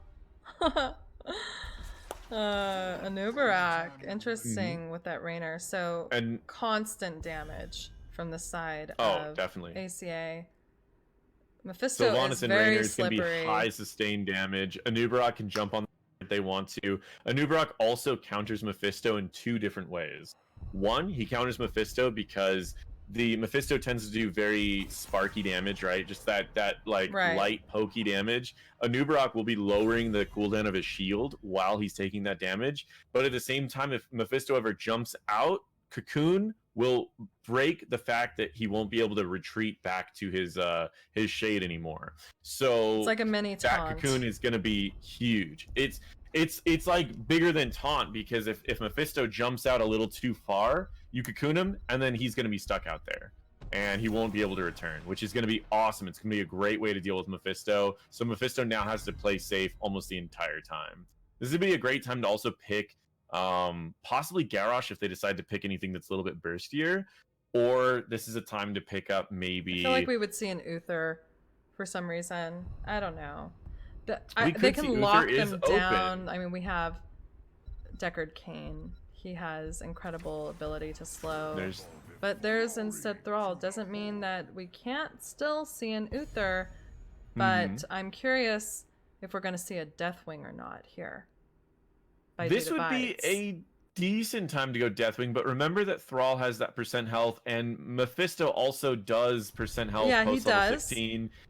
I would be worried about going Deathwing in this situation, and I think picking Deathwing into the Chen was awesome. I think that picking Deathwing into this is scary. I would go Urek. He's going Malthael instead. Okay, so all up in the grill of the Diablo, which if, I mean, farmed is basically useless. with I that think this is a consistent Kael'thas. damage. I think it might be a they might not Kael'thas go too. double It's mage, CPOG, so it's not going to be an Uther. but Definitely. I feel like it's a Kael'thas. Or Jaina, but ooh, Hanzo. Okay. He has been practicing his Hanzo a lot lately. That does give him a rock, and it still gives him that burst. And this is a very similar draft that Granite has been running, where they will Diablo smack into a wall, and then when they're near that wall, Hanzo can hit with all 7 of his arrows. It's a very common strategy, but now the question is can Perfect Gems pull off this? I haven't seen them practice it. So I don't know if they've got that coordination in there, or are they just picking this because they're comfortable with these heroes? I would love to see them play it like Granite Gaming's, because I mean, I don't think any team in North America has had to play against something like that. Every time Diablo presses Q, something dies every single time, to the point that people just started banning Diablo when they went against Lauber. Yes, I think that Battlefield of Eternity is a good map for that strat that you're talking about. Definitely. So, I mean, if it works there, it can work here. A lot more walls here. Mm-hmm. So, I'm excited for this. You guys, this is possibly the last game of the Grand Finals if Perfect Gems takes the W. Bahamut, thank you for the raid of 73 people. This is fancy raid there. Perfect Gems versus ACA. Let me click the correct overlay. I'm so hyped now, I don't know what's happening. Right? This is game number 4. Perfect Gems is ahead by 2. If they win this game, they close it out. Speaking of Perfect Gems, they are blue team on the left side. Unaverted is playing Mephisto. Valimar is playing Thrall. Direk is playing Diablo. CPX on Hanzo. And Legacy on Death. And on the red side, playing for Anti-Clown Association, we have Quantum on Stukov. Duda Bides playing Malthael, my pal Vince on Anubarak, Got Filth on Sylvanas, and Kelsier on Raynor. Game 4, let's go. This is it right here, honestly. This is going to be, if ACA gets that lead that they usually get, they're in this. But if they lose the lead in the beginning, they are going to be in a really, really rough spot, because I know their nerves are going. I know they're worried about this game, and this could be rough. I love the Nubarak pick into Mephisto, but are they going to be able to survive that Diablo, that Hanzo, the rest of this draft going on? I mean, really if think they're that, able to get that advantage with the macro, with the levels, you know, they do have a lot of wave clear. They can have an upper hand. D-Rec already getting punished a bit for going in, and my pal Vince being so aggressive allows Got Filth to get that kill. Diablo is down. This allows ACA to very aggressively position themselves onto the siege camp on the side of Perfect Gems. Ooh, Vince is angry. Oh yeah, he's just jumping in. He's like, nah, you're not gonna get this. We're just, yeah, and even if you get that, it's not gonna get any value. And this is, they really are not caring right here. They're just jumping on whoever they want to. Yeah. Playing very aggressive. Diablo's getting out of position. I know I said whenever Diablo presses Q, someone dies. I did not mean that Diablo's going to die every time that he presses Q. So I hope that's not what D-Rec was thinking, because Diablo should not be dying every time he presses Q. He needs to press Q on targets his team's already attacking. So even though they did get that pick on the side of ACA, you know, Perfect Gems was a little bit ahead in experience. Not so much anymore, but in going out of these onto these weird tangents and rotations, it can definitely be punishing in some ways, especially in the early game. But that siege camp was cleared up pretty quickly. Looks like Malthael is double soaking. No, he's not.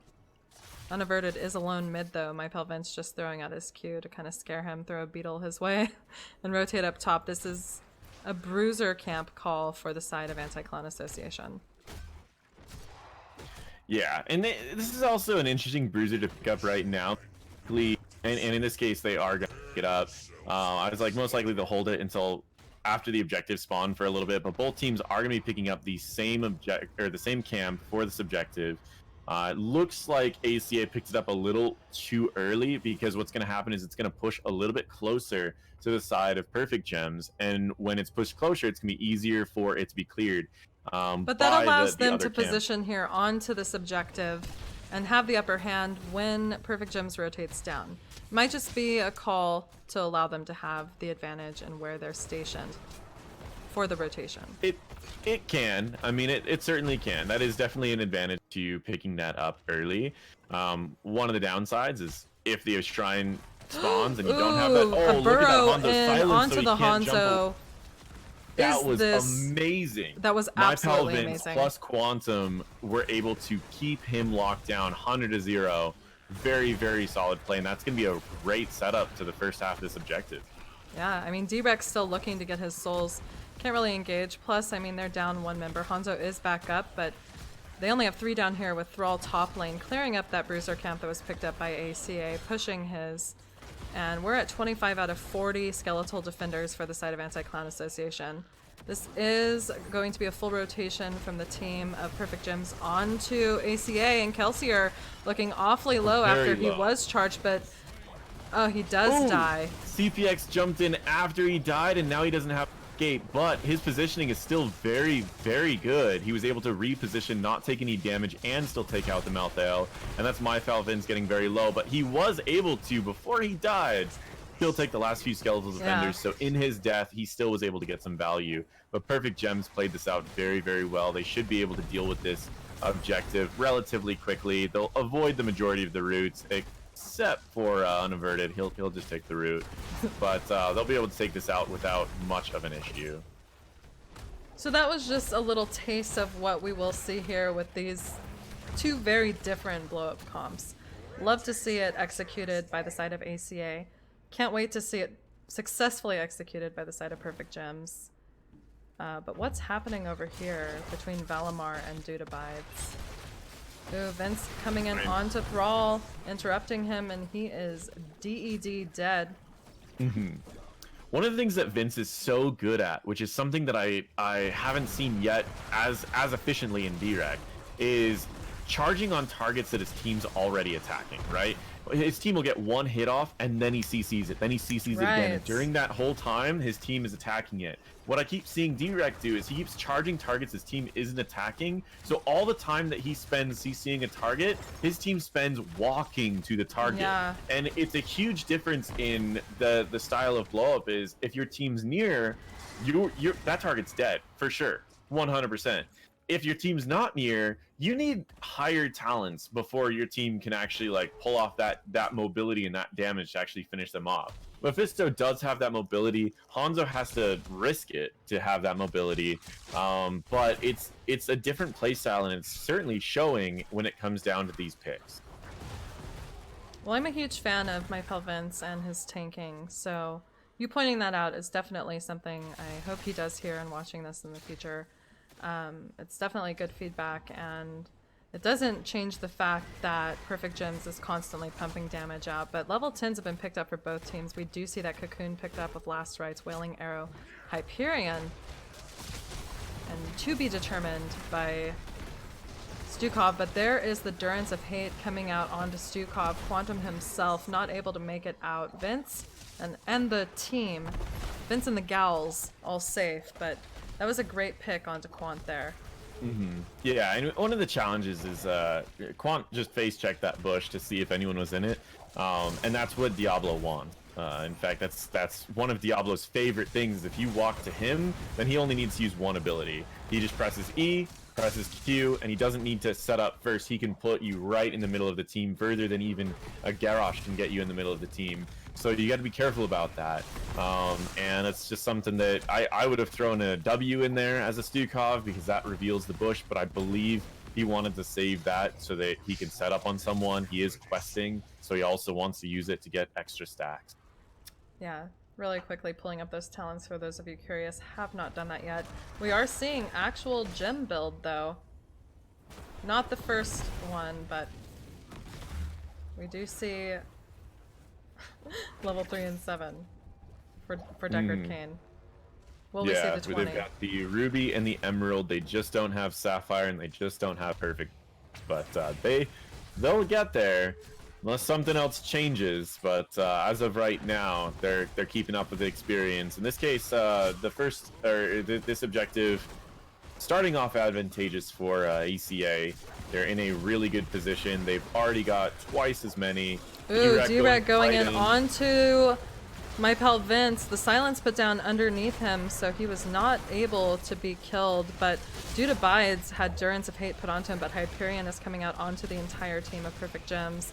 Also just all over the top of these skeletal defenders, giving them a little bit more of an advantage, but Legacy's doing an excellent job at healing his team up, and the silence with the last ride secures the kill onto Diablo along with his souls. And there's only so much poking that can be done. We're at 34 skeletal defenders here. Quant's ultimate didn't quite get off onto Valimar.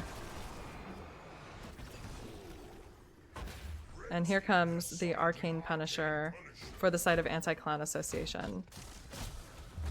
Yes, and D-Rex should be the one to try to toss this over, and he's kiting it away from the fountain so that if his team wants a fountain, they're safe to get it. But look at all this damage going out onto Valimar.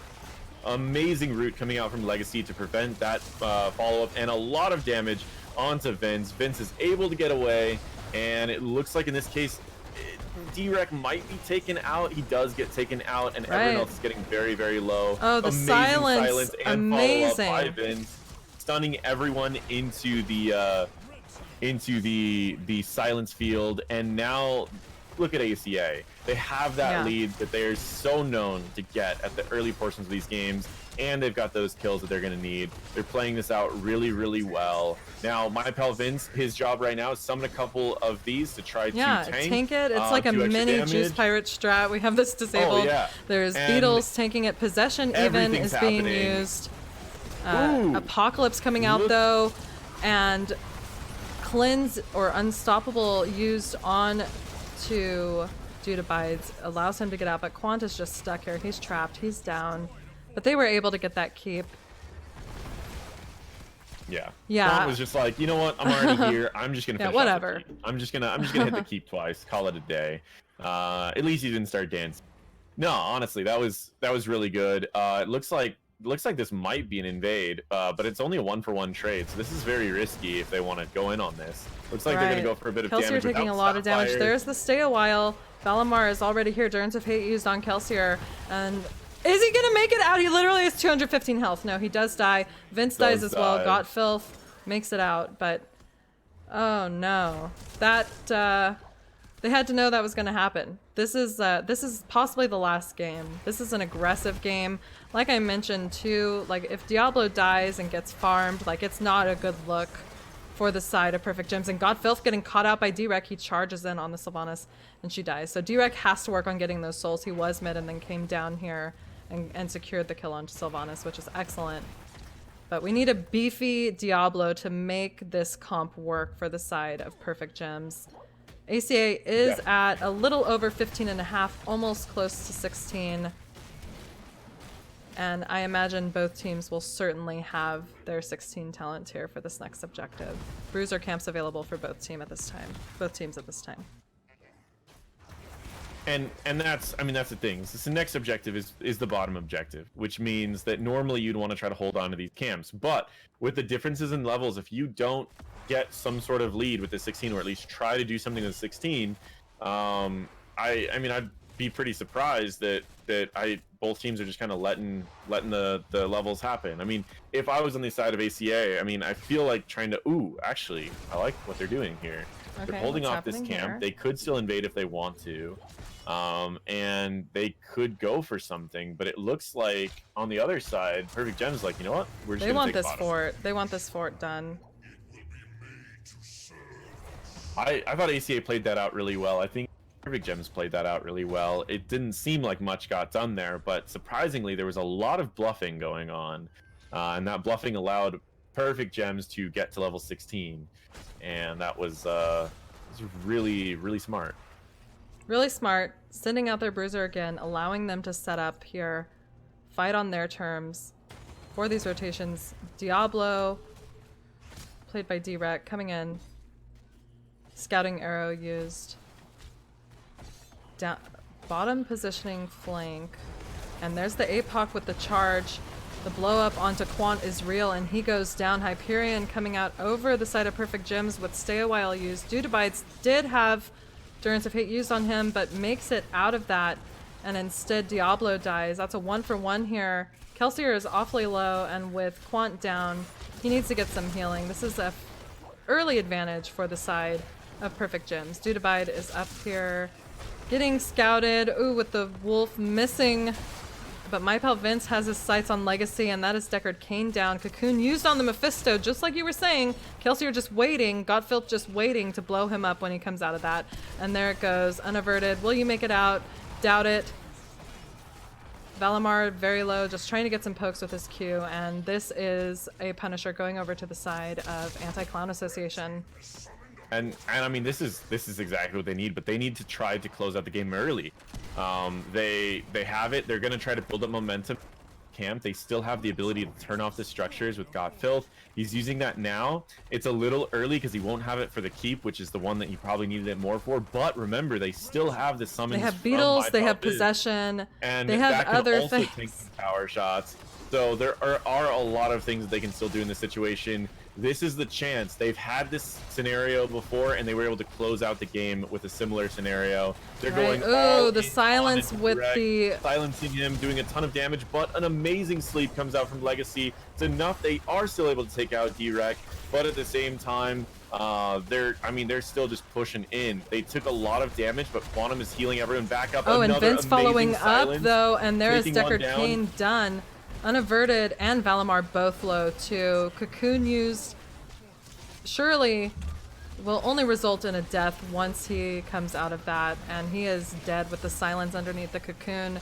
This is Hyperion going over this core. The Punisher is about to die, but Seapogs is the only one left alive, and that is GG. Game 4 going over to ACA. We will be going to a Game 5 in these grand finals. That is what I like to see. That is ACA showing their dominance and pressing their advantage. Matter that you are going to be something, which is why I love NGS. I think it is one of the coolest tournaments here, and today this is the grand finals of the heroic division. This means that they are in the highest level. I didn't even explain the divisions, guys. I know, that's what I was talking about, and then I'm like, oh, here we go. The whole are thing broken down into five, a certain amount of categories, and those categories are all based off of your skill, of the average skill of your group, or at least the average rank. So you never need to play against the highest level teams if you're just learning. If you're just learning, join a team, have some fun. But this is the highest level that we're watching today. This is Heroic Division. This is above DBCA, all of those. This is the highest levels of North America gameplay right here with the top two teams into a game number 5 as we're going into Which is where we're Towers of going Doom. into draft. Game 5, Heroic Division, Nexus Gaming Series. Everything else Paradox said, I couldn't keep up.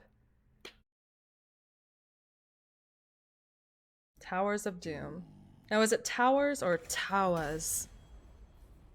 Towers of Doom. Towers of Doom. Yeah, no. So this map is, it was the favorite among the pros for a long time. It was the favorite because you have the ability, the luxury of pretty much giving up an objective without losing experience. Right. And so you get to decide when your team's power spikes are and decide what risks you can take. How many objectives can you give up? Because objectives are your core health, but they don't actually affect experience. So it's like, how many do you want to give up? And that's where it just gets kind of interesting. So it's always fun to see how these strong teams play this out. Well, speaking of interesting, it's the opposite. Nothing really that interesting. Another Nalganis on a ban from Perfect Gems. Yeah. ETC ban. Bans are pretty standard.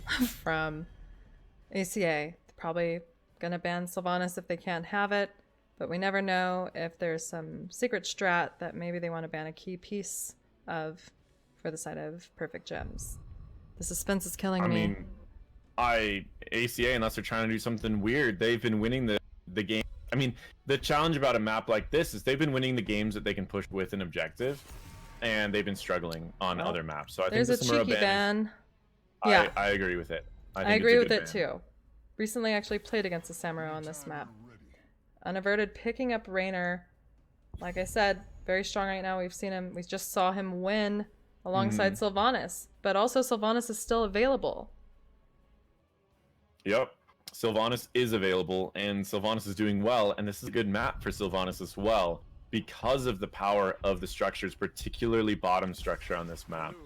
We do see Malfurion and Li Ming. They're a pretty good combo. I mean, Li Ming's cooldowns get rather low if you have an Innervate going, but and Li Ming's great on this map, so you can stall out objectives, you can burst things down, you can siege back your objective in case something goes wrong. We have the Garrosh, which means that we'll likely be seeing a Joanna ban. We have the Urel. So that can double soak while the Garrosh goes for something major. And honestly, this is a great time to do a Joanna ban. If not, Joanna's great against Garrosh, especially on this map. Because, I mean, Garrosh throws, you press trait, you walk away. Or if you threw into your team, you pull everyone in, you slow, you complete your quest that no one ever completes. And there you go. Garrosh helped you out. The punish. That's it.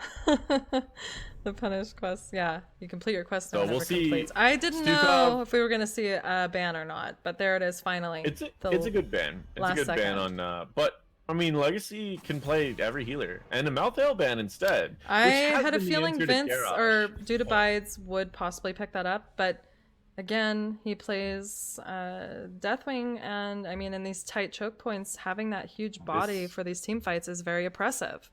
And you got to remember, Deathwing on this map post level 7 can stall for a long time and then he can hop down and join a fight. So I like your idea for Deathwing, but he'll probably pick it late.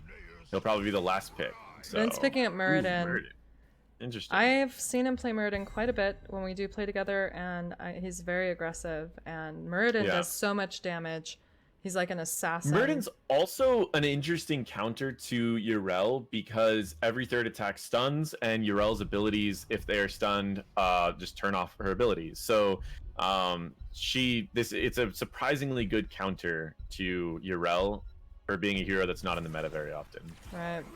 All right, well, CPUG picking up Jaina, Legacy picking up Rhaegar, definitely to help with those sapper camps, most likely. And this is where we see, is he going to pick up that Is it the Deathwing?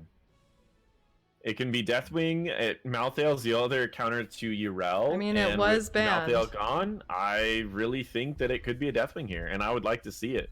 They won their Deathwing game. What about a Leoric against the Garrosh? It actually would be pretty good against that team too. It's the Deathwing. We do see the Deathwing. I'm so excited. Game 5, we're going to see Dudabites Deathwing. Deathwing, very, very solid. All right, well, these are the drafts for our 5th game, our final game for this series tonight for the Grand Championship of the Heroic Division. Chat, I know you're not very active, but maybe you've decided you want to be for this final game because I'm hyped. Who do you think will take this W? Paradox, who do you think has the better draft? Honestly, I like both teams' drafts. I'm excited because I feel like ACA played this out really well, knowing that they had a few choices, right? They were like, if we go in this direction, we Deathwing. If we go in this direction, then we can Leoric. And they had a lot of options available. While on the other side, I think they're playing to their strengths. They've won the games that they've gotten. Perfect Gems has won the games that they've gotten Raynor. They've won the games that they've gotten Jaina. And they've won the games they've gotten Garrosh. So they're just like, you know what? Let's play to our strengths. Let's just pick the things that we've won with in the past. So I like both of these. I really have no idea which one I would pick as far as a winning team as of right now. Neither do I. Let's get into this final game, though. Let us know who we have playing on the blue side for Perfect Gems. Yep, on the blue side, left side, Perfect Gems, guys. 2 wins so far. Valimar is playing Urel, Unaverted on Raynor, Direk on Garrosh, Legacy on Rhaegar, and CPX playing Jaina. And on the red side, 2 wins also, all dancing here for us. What a delight to see. We have Anti-Clown Association with Quantum on Malfurion, Dudabides on Deathwing, Kelsier playing that Greymane, my pal Vince on Muradin. Let's go, final game. Final game. We do have a poll available. Feel free to throw in your votes for either team. And we are getting into this. I mean, right off the bat, look at how much damage ACA's already done. They are dropping people between the orbs, between the cocktails, and a giant dragon. They have done so much damage. D-Rex already almost dead. And Vince is being so oppressive, just, you know, up in their faces, but as we saw in the very beginning, got awfully low and then used his dwarf toss to just escape, get out, used his escape, and he wasn't killed. Just a slight taste of what we're going to see from ACA. Curious to see how it plays out here for Perfect Gems. Sapper camps are up and available right now, and both teams are certainly getting those started. And I mean, it's a great time. These camps are very powerful. They impact one of the most impactful lanes, which is why it's always good at these camps as often as possible. They also have very short respawn times at 2.5 minutes. Right. Making it to where if you can get these as often as possible, your team will likely stay in the lead. Hold on, there's a tussle on the rotation. Quantum looking awfully low. Also tossed with a blizzard follow-up, and he does die. I mean, I'm always worried about that. You've got to make sure that when you're going against a Garrosh, your tank needs to be in front. If he slows you with his Q, it means that he's going to be walking up and getting a throw off. So you need to make sure the Murden takes the throw for the team, and then he can always just jump away. Well, in that situation, there was nowhere that Malfurion could go because he already was in a spot that he got hit. In fact, it's almost safer when the Garrosh hits a Q on you to walk forward, dodge the Q, and then walk away, as you'll be always walking the same speed as Garrosh to get away, as long as you don't get hit by that that initial stun. Well, he is trying to get a vengeance using his root, but he is again tossed over and just blown up. Again, it's an area where the tank needs to either step forward to eat that throw for the team, or the Malfurion needs to walk forward when the stun goes off and then walk backward when you've already dodged the stun. Those are your only two options. Not only did you do a practically free commercial for NGS between the last game and this one, but you're giving coaching advice here on stream in real time. Let's see if it happens. Dude Abides taking a bit of damage here. Now we're seeing what Perfect Gems is made of, what they're capable of with the old strategic blow up. And these are the altars spawning. 63% say ACA is going to take this win here. And I mean, it still could go either way. I really do think it could go either way. Showing up right now. It can go either way because D-Rec is being very aggressive on his Garrosh. This is, I mean, what Garrosh wants is to rotate onto their side, to toss someone over, to have Jaina blow them up. I mean, Urel's doing an excellent job at double soaking, so really, with the wave clear Jaina has, it is like, just any picks are for the taking here for Perfect Gems. My pal Vince is now having to aggressively rotate on the side of Perfect Gems just to make sure that his team is safe, and he is the one to first be checked by that Garrosh. Now ACA wants to get a little aggressive, Deathwing rotating down in to steal this Sapper camp, and there's really nothing they're going to do about it. This belongs to them. Oh yeah, I mean, you see a giant dragon drop down. There's no... I think that was... Yeah. ACA, they got rid of one of the resources, but are they going to be able to escort either of these camps in? The first one is cleared up very easily, and then the second camp, it actually looks like there might be an invade coming in here. Valimar heading in.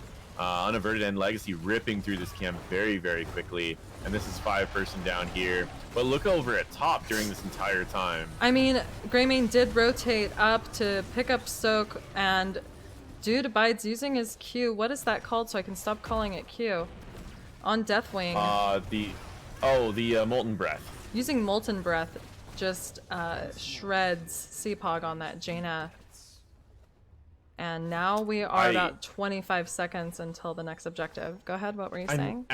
I was just going to say, I'm like, this is the thing is, I mean, Perfect Gems, they play very aggressive, but they do make those mistakes where they overcommit, and they did exactly that. Speaking of overcommit, my pal Vince was ready to follow up on the tail of Legacy playing that Rhaegar. We had 3 members very low mid lane. D-Rec is just getting chunked.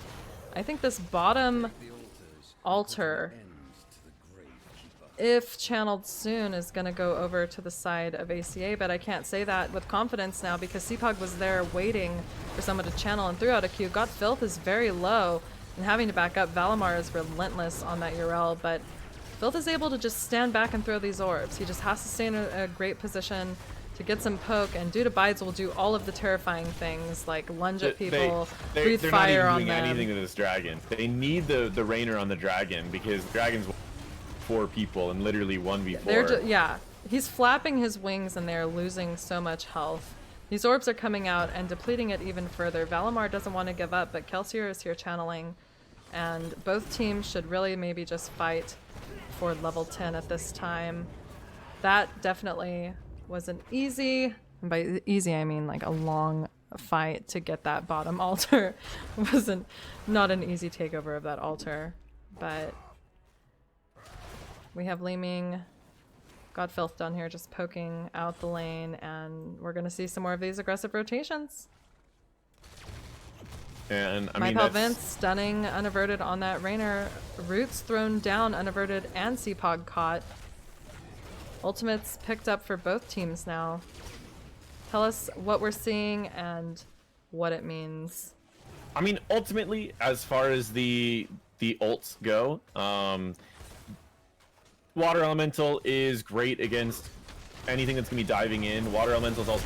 Ooh, that's Hold on a second. That Ancestral though was amazing. Quantum is in a rough position, but it was an amazing silence. Still gets taken out. A great taunt, then immediately walks away so he doesn't take any unnecessary damage. A 1-for-1 trade. No objectives are coming up. So as far as Water Elemental, it's great against really large health bars, and it's great against really mobile people. In this case, I think he's taking it mainly just so that he can finally wear down this Deathwing. Just throw a Water Elemental at it and call it a day. Ancestral, we've seen the value of that with Garrosh. He gets really low, then he gets tankier, and then he gets big health bar again. We have Taunt, pretty straightforward. Rainer's Raiders, high sustained single target damage. Ardent Defender, pretty standard. For the other side, we have Avatar, rather standard. Cursed Bullet, which is great against a Garrosh to at least get him into that point where he starts feeling scared. Then we have Wave of Force, usually good for combos. Twilight Dream is good for aggressive playstyles, which he has that aggressive playstyle. And then Bellowing Roar. We've seen this used a lot on Due to Bides, but it's more of an uncommon ult from the other Deathwings we've seen in the meta.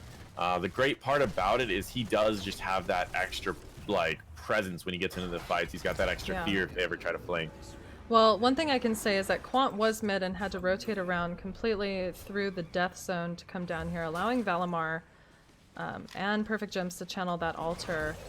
So that is gone. That is gone. But we're still seeing both teams showing, pretty strong stance here, even in experience. Just fighting over the bottom lane. A good old-fashioned, good old fun time on Towers of Doom. Stakes are high though. This game means a lot, and here we go again with Direct tossing My Palvince over. He uses his Dwarf Toss to get out, and Due to Bides is just coming for them. The dragon's neck is extended forward, and he's just like, try that again. He's just going, and that's it. I mean, this is a lot of commitment onto a Garrosh. It looks like they back away. They realize that he could have just stopped at any point to get out of that route. It reminds me of like those shows wherever like someone's like handcuffed, and then like they sit in the handcuffs the entire time, and then like right at the end of the conversation they say okay, and then they just like get out of the handcuffs, and they're like, wait, you could have done that the whole time? And they're like, yeah. And that's pretty much what I saw right there. Speaking of handcuffs, actually has nothing to do with handcuffs. Unaverted was riggedy wrecked with a reset also for Godfilth, and he was able to chunk Jaina down quite a bit too. Due to Bides making the most of his global ability to just drop in at any given time here.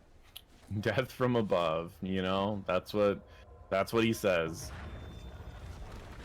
Well, with death from above, we have throwing a lot on Deathwing. Well, they weren't doing anything on Deathwing before, so now they're chasing him around, but Godfilth is able to channel this objective. Bottom has not been channeled yet. I'm sorry I missed that. My mouse slipped, but Valimar did go down, and looks like Greymane's going to be able to channel this for free as well. That's 2 altars going over to the side of ACA. Having Valimar dead, this is allowing ACA to step up onto the sappers over on the blue side and possibly then rotate to theirs, or maybe just push these in and look to push theirs in too. When they are picked up like this, whenever you invade, it's usually relatively easy to escort it, but it looks like it's just gonna be cleared. Yeah, one blizzard just literally like, and some auto attacks from Raynor just took it out. It's more just like, you can't have this. It's denying it. Denying resources. Speaking of, I keep saying speaking of, but there was an absolute slaughter. His shoulder pad is in a different state as he is. I'm just showing. Oh my god! And that is another one. And that is another one.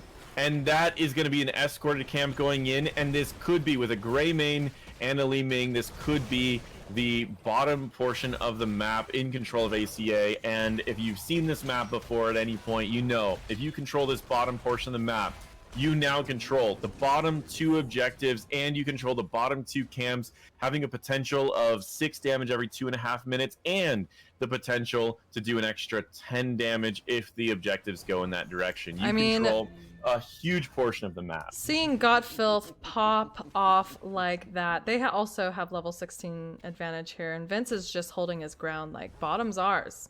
We're defending this, and you know that's my favorite way to play this map. But remember, in the semifinals here, we watched, and he 100 to 0 Zeratul. Porky playing Zeratul on Dragonshire. We're seeing that just oppressive play with these calamities just executing people before even Ancestral can go off. But both teams do manage to pick up their altars and top, and there is a little bit of a fight going down. I'm gonna kind of click bot here because Unaverted has his Banshee on this fort and is trying to get it down. It's at half health, but Vince comes in, punches Unaverted so much, but the follow-up damage, oh my gosh. The meteors coming down from Deathwing in the sky almost got him, but he's able to back safely, and this still belongs to ACA at this time. It does, and it's going to be really rough coming back from this. Without Hyperion to just do like half the fort's health to take it back, they're going to need to wait for one of Jaina's resources to come back. They either need to push in and have something major happen, or they are going to just continue losing this, because all AC has to do is just clear the wave, and Perfect Gems won't be able to push up. Right. Well, that wave wasn't cleared. There is a blizzard on this fort. It's getting chunked. Valimar is trying to zone out the team, and I mean, both sappers are available again. They did manage to get it back, and I don't think that Perfect Gems can afford to have ACA take their resources any longer. They either A, have to invade and fight, or B, just take their own camp and call it a wash. And that's what's happening. That's what they're doing. But with this next objective, that was Deathwing double soaking at mid and top entire time, which means that they are up an entire level at this point, going in, deciding if they want to take this fight. That is Water Ellie that was used, and that's about it as far as large cooldown resources. And it's not that large, 6-second cooldown. And this is going to be approaching this next altar without Water Ellie, but everything else should be available. Most tanks teams taking would their usually anchoring just position. trade it. Looks like they are going to trade it. CPOG getting some poke onto Vince. Raynor's ult just flying, doing stuff. How do you feel about that over Hyperion here on this map? Ultimately, they need that Raider to melt down these huge health bars, right? They need that sustained single target damage, and it's also vision. I mean, right, look at that. They just realized that would have been a dead hero right there. So ultimately, I think that it is the call. Even though Hyperion is very good on this map, if you are good with Raider, it is definitely the call in 90% of competitive scenarios. Here comes a rotation. Perfect Gems rotating down. My pal Vince there, tossed over. Is he able to get out? Taking quite a bit of damage, cannot make it out. I believe he used his dwarf toss. Or just was stun locked. Oh, CPOG getting chunked by an orb. I want to take a look at these builds again. Normal build. Not an orb build. It's just sometimes it feels like they go halfway across the map, even though it's normal. Man, sometimes they just barely tap you and you lose half your health and go, whoa. and you have to check. And it was one of those situations. There's where your meta Jaina build on CPOG. Like, nothing too risky here, but everyone's doing what they think works, right. and that's the thing, is there's nothing too unusual. A few talents that I would change, but other than that, for the and again, that doesn't mean that anyone's wrong, that I'm wrong. Because these guys are the top 2 teams in North America. They know what they're doing, or at least they've practiced these talents enough to where they're familiar with them, more familiar than other talents in those tiers. Perfect Gems is really just hunting right now for a pick. They're like, we have to play aggressive because that's what Anti-Clown Association does. So if we don't, then we're gonna lose this. I mean, their core is at 10 health, and ACA has 20s. So channeling this alone is just already kind of risky. This is very risky. I would almost just suicide push top lane and give up one objective and try to get. But in this case, they are still going to try to delay this out. We've got the big old dragon dropping down, and I think it's time to give this objective. They're going to interrupt once with a water elemental. They're going to interrupt once with a Urel. And then that might be it. Actually, Urel hops away. They are giving this objective. And that is going to be 6 life left. Yeah, which means with 6 life left, if they lose 2 forts and lose an objective, they lose the game. At any double objective point, they could lose the game, or 1 objective in a boss. It looks like CPX is out of position. Does he have Ice Block? Is he going to use it?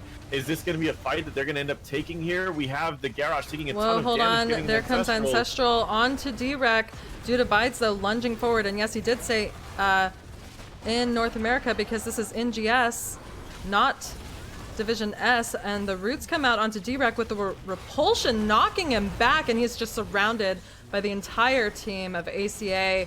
They are just pushing in. Unstoppable used onto Averted, and he is so low, but Li Ming is getting reset after reset, and there goes CPOG. Quantum on the back line with about 400 health is able to keep his team up, and got Filth looking so low, getting that heal, standing under this fort that doesn't even belong to him. That is a 5-man team wipe. This is huge for ACA and could allow them to not only get bottom, but mid and possibly top.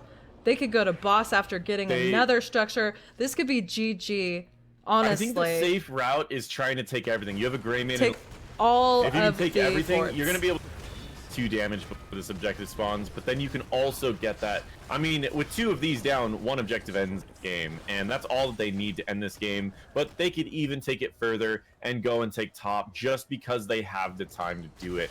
I do not believe that there is any way There's that no Perfect Gems way can come back from this because of simply travel time alone. There is no way that they're going to be able to take this. They would need to take a fort and also defend both objectives. There is no possible way, which means that this should be GG. Called and by the Unaverted. GGs are being called, and that is the temple being, tower being picked up, and that is it, guys. GG. ACA takes it in a 5-game series, claiming the bragging rights, Grand Championship. That is awesome. Grand finals, guys. I am actually, I am elated. I am so proud of them, but we'll get into that. Let's look at these stats. That is Anti-Clown Association 1 Paradox. How much did I want this to happen? I love both teams. I love both players, but you know, we've talked about ACA a few times and I've been rooting for them. This is excellent. I am so happy right now. My heart is happy. Oh yeah. And that's the thing is, I mean, we have been talking about teams. I could not have been happier. There were several teams that I was watching, and both these teams, if they got to the grand finals, I know this would be a good game, good series, and that's what we saw. ACA, they played so well. This, I mean, near the end, I mean, it was 4-12. The only 2 people that died was Malfurion. We saw the situations, and Murd in that one. They committed everything. He popped his ult. He still died, even after the dwarf toss. But seriously, this was awesome to watch. This was awesome to see everyone play out. And I mean, they learned from what Perfect Gems did. They've beaten Perfect Gems before. They've lost against Perfect Gems, and they came back around and they learned from their mistakes. They had learned what happened in the previous series as well, and learned from that when they played against Regen. They beat Regen. They learned what they struggled in. The 2 games that they lost against Regen, they didn't close out the games early enough. They had leads in both of those games. They didn't close it out. Then when they started going against this team, they closed out at level 16. They closed out at level 17. They knew how to close out early. And then finally, when we reached this last game, they had brought every single thing that they'd learned and to the table, and this is what we saw: an amazing series of 5. I can't put it into words. It was just exceptional. They've had so many ups and downs this season, and they made it. They won Season 8 Grand Champions of the Heroic Division. Anti-Clown Association, I remember when they said what their name was going to be, I was like, stupid, you know, what? And here I am being clowned on, and I'm sure we will in this full team interview too, because they love to troll me. Don't do it. Please don't do it. Are they, are they going to be trolling? They troll me like no other, but we're going to be approaching the interview, and that's the question, right? Yeah, we're going to do that. So we're going to go into lobby 2. I guess it'll just be me on cam, and we'll go from there. Sounds good.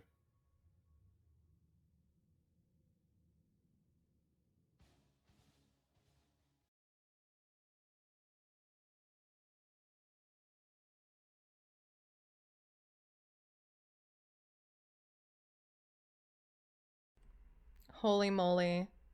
Congratulations. Well, congratulations, guys. Anti-Clown Association. Wow. Pretty good. Yes, very good. CoCaster also feels very good when he's By the way, muted. half of our team is muted on this channel. Yeah. That's true. Yeah, that feels... We can go to my Discord. Let's do that. Okay. We'll meet you there. Perfect.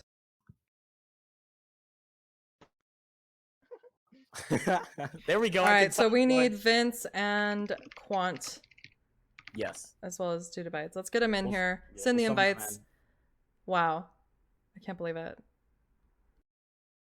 Vince is in this Discord. He's literally has his own special tag. We were talking in here yesterday. There he is. There he is. My pal Vince, the tank player of ACA. Let's start over. First of all, congratulations. I am so happy for you guys. How are you feeling? We're all feeling great, I think. Especially because Perfect Gems has had their way with us the last few times we faced them. They're a really, really good team. And so it felt really good to beat them in a high stakes game. Yeah. Did you have a doubt going into this? Were you ready to fight to game 5, or did you feel like you were the underdog? Like, or yes to all of them? Like, how did you feel going into tonight? Yes to all of them. I think that we played our semifinal with Regen very close as well, and basically right after the first game, we called that it was going to be exactly the same game sequence as the Regen game, which was loss win win. So I think everybody was in it for all 5 games, which is really important, and it worked out pretty well. Nice. So since you're talking as the captain of the team, yes, or is that Quant? I feel like Quant's the drafter, you're the captain, dude. We all play different roles, wear many right? hats. Like, yeah, this is a team effort for everything. Yeah, much. absolutely, and that's evident. But let's talk about some of the heroes you play, and then we'll just talk to everyone about some of the heroes. Let's first talk about your Deathwing, and I want to talk specifically about your waiting bottom lane on Cursed Hollow to use Cataclysm after the Gust to body the Hanzo arrow and die so your team could channel that curse. Can we talk about that play really quick? Well, I don't know if ever cataclysming in to die is something you do intentionally. Really? However, in this particular case, it worked out okay. It was amazing. I want to shout you out for that and talk about it if you want, but I will be going back and clipping it because that is a highlight for me just to start off, this series tonight.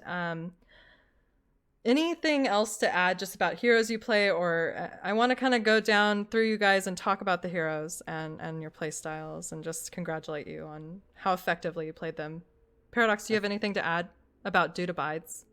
Well, I was just gonna go down each game, but no, honestly, I mean, every one of you guys played so well. There was a lot of areas where I mean, we specifically called out due to bides just because of the Deathwing, as well as some of those last rites were crazy. But I mean, every single person played so well. I did love the Deathwing. It's wild. It was Yeah, when an Deathwing excellent first job. came out, I had a really tough time getting value from Cataclysm, and I think if you can, if you can use a Cataclysm in a time when there's going to be 4 people on the enemy team standing in it, and you don't immediately die, which you do to like a Greymane Leoric or a Greymane Malthael, then you win. So if you can, if you can be patient and make the enemy team commit, and then use the Cataclysm, that's where you get the value.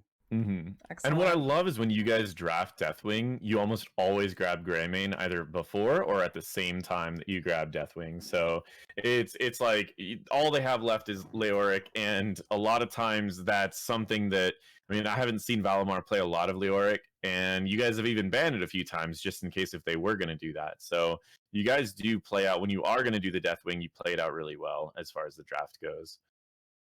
Thanks. But I think that Greymane is definitely a must pick alongside Deathwing. If you can't pick it into the Greymane, you can't pick it when Greymane's still up. So, But speaking of draft, let's go down these games. Let's talk about the strategies that you had planned. Starting off with Volskaya, the first game that you guys played, it got a little rough. It got a little rocky, and the game went for 26 minutes. It was a very, very long game. Going into that game, was there any particular things you guys were going for? Any specific combos? Any plans? Any strategies? What happened? You oh, want me so to explain the this game one? that we lose, yeah, Quantum can explain this one. Oh my God. Our comp was made to just poke the enemy, and as their error we did, like as soon as they got low, we engaged on him, and that's where it cost like most of the fights because they have a garage. So if we engage on him, we gotta get the kill, and it didn't happen.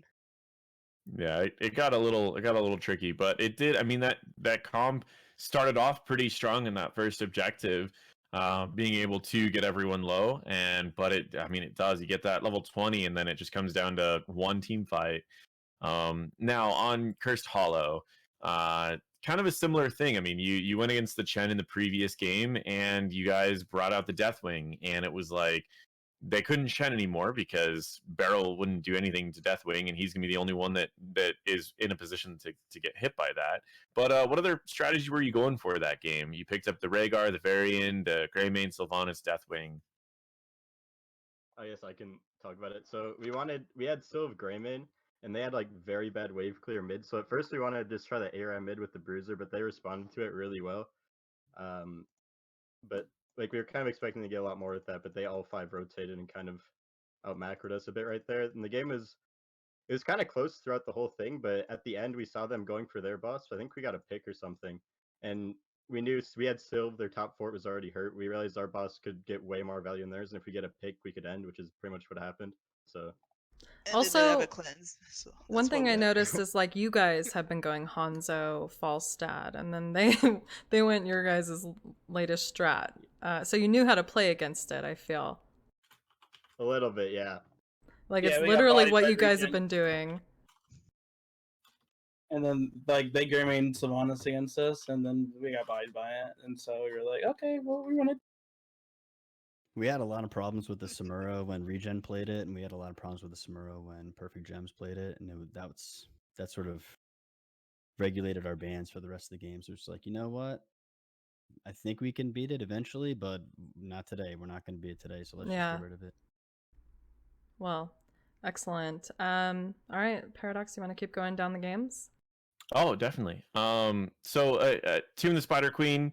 I mean, you guys have the Decker, Joanna, Junkrat, Kael'thas, Uriel. Kind of a standard draft for this map. I think the Junkrat's the only thing that was a little different from what is normally picked on this map. I mean, what was the strategy going in? I think we picked KT mostly to deny CPX to KT because he likes playing it a lot. Right. I played really bad that game. I got picked a lot. I think our biggest issue is we just got picked way too much early, and then we lost all of our gems late game, and at that point it was pretty much over. Yeah. Draft-wise, we were looking for the Maiev, and then they ended up second banning it. So we were looking for KT, Johanna, Maiev. so we have to kind of adapt as well in the draft portion. I feel like if you don't pick Maev, you ban it. So you guys just got unlucky with that because it's pretty popular on Tomb. But that doesn't Right. matter because you guys won. You just lost that game and one more, you know? So what about the controversial dancing? No, I'm kidding. We'll not go into that. Never mind. Yeah, That's why, no, that's why. but moving into shrines, you guys played awesome on shrines. I mean, this was an amazing map. We saw the Anubrak, and for Vince, we saw the Stukov on Quantum. Pretty much anyone that stepped up close enough to Stukov died because Anubrak would stun, followed up by another stun, followed by the silence, and they were dead. Was that the strategy going in? I mean, we didn't see the Anubrak up until that point. Was that purely a counter pick to Mephisto, or did you have this whole strategy in mind? I saw Mephisto, and I was like, if I cocoon him and he's dead. So they just pick Stuko, but then we blow up over the fuck. Let's go deeper into that. And I'm just going to flat out compliment you, Vince. I know you're used to it by now, but Paradox will back me up in this. Your play on Anub'arak was exceptional that game. And he pointed out during the cast your ability to dive on the heroes that your team is already attacking secured so many kills. Like, you don't see Anub'arak played a lot, and not only was it a strategic pick, but it got you guys the win, and no, undoubtedly it's because of how well you played it. So excellent job. Vince did a really, really nice job that game of Shut calling. just yes, and he filled the comms. We knew Excellent he was job. going to dive like 2 seconds before he dove. He screamed when he dove. And there was no. I just imagine the mistaking screaming when we were going for a kill. So he did a really, really nice job. It was exceptional. And I would almost consider watching it again. Like, if people want to see how to do a blow up with Anub'arak, like, this is like, it could be a textbook example. Like, it was a great job. What do you have to say about that, Paradox? No, the Anub'arak was awesome. It really was, it was exactly what people should see when they see an Anub'arak. Like, that's exactly the play that they should be emulating. On to the last map, and then we want to kind of point out some favorite heroes that you guys have been playing. So keep with us. So we'll really quick. We were just playing it. Murden, Greymane, Li Ming, Malfurion, Deathwing. Same strategy with the Greymane, Deathwing. But Murden, you brought that out. Haven't seen that too much in the competitive scene. The other two, Li Ming and Malfurion, are relatively common on that map. What was the Murden for? I mean, what was the strategy on that? Anub'arak gets farmed by Raynor, and it's really good into Garrosh because you could just like not E in, and whenever he tries to throw you, you just E out. So I couldn't Anub'arak that game. Otherwise, like Anub'arak is really good, especially with the Sylvanas and the Greymane. Or I forgot what we had that game, but I couldn't pick Anub'arak. It was that Li game. Ming, Greymane, right? I don't know. It was Yeah. just, it's all a It- blur. You guys came in super strong, and then Quant died a few times with Perfect Gems rotating aggressively, and then you guys cleaned up.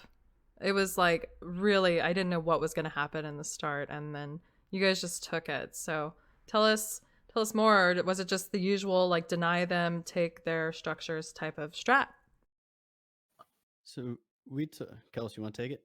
Well, that game got Phil's play, at least in the late fight. He played one of the best Li Mings, I've ever seen. Like, his wave of forces were super on point at that last 20 fight, and it was pretty even all around, and we were having an advantage, but we ended up just getting a 5-man team wipe because of that and winning the game off of it. Yeah, it was time wave of crazy. I forces. think I screamed just out of fear for what was happening to the other team during the cast. Like, not even an Ancestral was able to get off. I mean, we're talking Calamity, we're talking, resets of you had Repulsion, right? Like, just displacing the tank alone allowed for that to happen, for you to win this series, and it was excellent.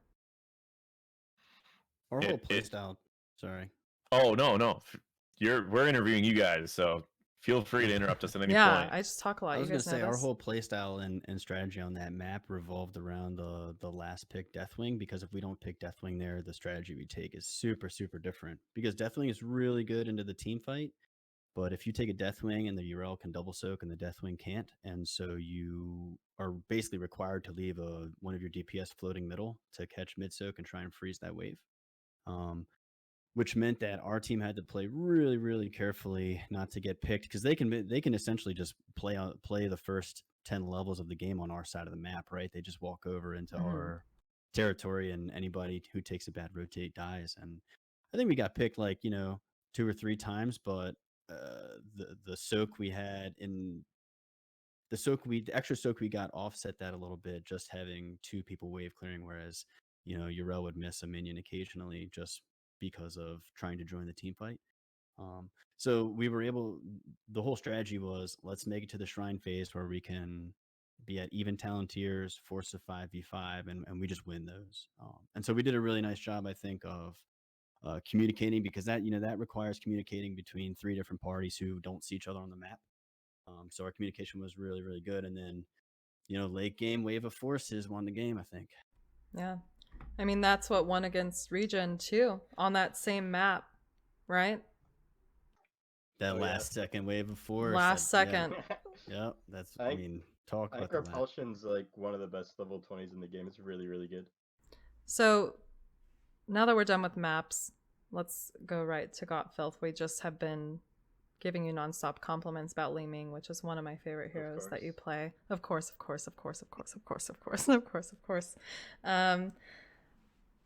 It's just, Paradox and I were talking during your guys' game against Regen, and I also want to point out just your focus on taking things from the other team, the way you played Raynor, the way you play Raynor in general, and that one particular engagement where you sidestepped like 5 different abilities against Regen. Yeah, I want to kind of shout you out for that. What do you think, Paradox? His Raynor, his ability to what was it like? Tell Got Filth that those forts had families. Oh, that was from the previous one. Right. But yeah, the Raynor was definitely solid. I still think, I mean, I don't know how they give you Li Ming sometimes. You know what I mean? Like that's just where I'm at on that. I mean, there used to be a Li Ming one trick a little bit ago, but I guess I haven't played it that much anymore, so people don't really ban it. Yeah, those are definitely brutal. I will say, I mean, there were some Sylve games that were pretty spooky, but that Li Ming was always terrifying. So whenever you get that, it's always a treat. Moving on to Sylvanas, Kelsier. Let's talk about Kelsier now. We'll be brief because he made me mad during the lobby at one point, and I can be mad at Kelsier because like it's Kelsier. Paradox did say, and I believe it was game 1, that he loved your build, and it's probably the best competitive build, and it's not even a typical build that you go, right, Paradox? It is Kelsier just builds. It is neither of the 2 builds that I recommend. And is there going to be a video on this because Kelsier? I liked it because the way that it played out for competitive, it really worked out. And I think that the 13 was tricky because it's like you lose range, but that extra armor removal allowed you guys to take out Garrosh. So overall, I thought it was a really cool build, and so yeah, props on that. Yeah, for sure. It's just I really like the armor reduction with how we play. Try to blow up someone. It really helps. Mm-hmm. Kelsier. And I think the Greymane is really where, I mean, we saw so much out of the games that you played Greymane. Either ult you picked, there was a lot of discussion in chat on which ult you should go in both games, and turned out to be great choices both times. So overall, I mean, solid play on the Greymane. Yeah, and like Dude Abides was talking about, when you guys, had Deathwing down, you immediately went up to get any of the soak that was needed. Like, your guys' communication is excellent, and you're a great player, Kels. Smile, as you say, Kels, smile. Smile W or whatever. Smile W. Thank you. You're welcome. Moving on to undoubtedly my favorite on the team, and that's my pal Vince. the aggressive, amazing tank. Vince, I don't know. I feel like I'm just like giving you guys all these compliments, but you deserve it. And then we'll move on to shoutouts. Vince, I'm sorry you didn't get to play Mal'Ganis, but you didn't need it. Your tank play is excellent. They banned it every single game. They did and ban Ana- it. They Except banned for it Ana. every single game, and that's okay. Like, I feel like you're an excellent tank. You already know this. What else do you want me to say? What do you want to say, Paradox? I mean, ultimately for Vince, it's solid. Like that. That was the thing that I think that surprised almost everyone, was just seeing that Anubarak hop in, get a couple quick kills, and then it was out. So I mean, the rest was definitely good, but that one got out for sure. Moving on to Quantum, finally. The healer, the most aggressive healer in A. Cancelato. I'm gonna let Paradox just do this one. No, I mean, I just remember there's a fight on Curse Hollow that just made me go, wow, this Rhaegar is crazy. And there was a fight where you went in, you interrupted a channel, you helped your team out, you landed an ult, you landed a cleanse, and then 4 people chased you around in a circle as you were in wolf form, outrunning all 4 of them, and they're all trying to hop around. You had Hanzo who hopped around on one side, you just walked right past him, then you had a couple others all chase you around in a circle. By the time the circle was over, you were perfectly safe and they were all out of position, and then you just wiped them. And I was like, that's a Rhaegar that does exactly what Rhaegar should do. Gets the cleanse out, gets the ult out, gets the heal out, slows people, and then just kites an entire team that tries to kill them. And I think in some of the previous games, they were like, oh, kill Quantum because he gets... like he plays so aggressive, he gets out of position. But in this case, like, you were Rhaegar and you're just like, nope, I'm just gonna go in a circle. So your Rhaegar is certainly something to look out for. All right, well, we're done, boosting your guys' egos, but not really, because I'm gonna be super hyped after this and private messages to you guys. But it's your time for shoutouts. It's your time to tell us how you want to be remembered for season 8. I guess, I don't know. It's your time to just talk, and we'll shut up. How about that? You do it, dude, because I'll say a Dude, certain do it. player. Buds. Oh man. Well, first off, shout outs to our biggest fan, Leon Black. And hey, this old guy really appreciates all the young guys on our team that keep me young and up to date on what I don't know about, which is mostly everything. So I really appreciate our team. And we played really two great sets against Regen and Perfect Gems, both ways, like both sides. They were really great. So and we scrim both of those guys all the time and have good relationships with them. So shout outs to them as well. Shout outs, I think like almost all of our games were casted this season, which is just fantastic that you guys all put in the time and effort to do that, and we really appreciate all the casters, all of you guys, and everybody who watches and takes the time to watch like amateur Heroes of the Storm. Man, more power to you. This is great. Thank you. And got Phil. Yeah, I agree with the buds. Kels? Wow, very not- riveting. I'd also like to shout out CPX, the most perfect man in the entire world, for the Perfect Gems team. I love him so He much. actually, CPX might not know this, but we have like a CPX. This is the time to break it out. Like we have a CPX love channel, like where we this is unironically, where we unironically post things that we really like. I don't think he even knows about it. We unironically post things about CPX, like videos, clips from his stream, and talk about how much we really enjoy CPX. So that's a 100% legit shout out. We really, CPX for the win. It's a favorite dude. Twitch.tv/freepx, by the way. Yeah, it's the best link ever. What about you, Vince, or did you just talk? I just did smile. Smile W, perfect. Quant. Shoutouts. Protect the motherland. The what? Protect the Crazy what? Russian. The motherland. I need a translator. I'm kidding. No, we're La good. terre-mère. Well, Quant, I you're, believe that is hilarious. it. Thank you guys so much, and congratulations once more. You guys did awesome, and honestly, I mean, you guys played it well. You beat a team that has recently beat you guys, so you learned from it and you improved. Right on. Perfect. Thank you. Takes a really Thank good team to you. be able to adapt like that. All right. Well, grats. We're gonna finish up the cast, and you guys celebrate. All right, thank you. You guys And, have a good 1, night. 2, 3, shot, boys. Shot 1, 2, 3, boys. shot. Boggy. Bye bye.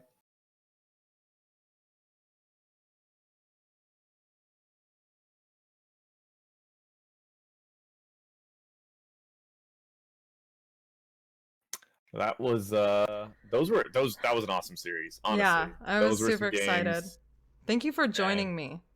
Oh yeah, I mean, again, if I thank you for offering. Seriously, I got the opportunity to cast the grand finals of NGS of heroic division, so we got to see some of the best teams, and it was awesome. And this was seriously a series that everyone needs to check out. A lot to learn from these teams. They both have adapted to each other throughout that series.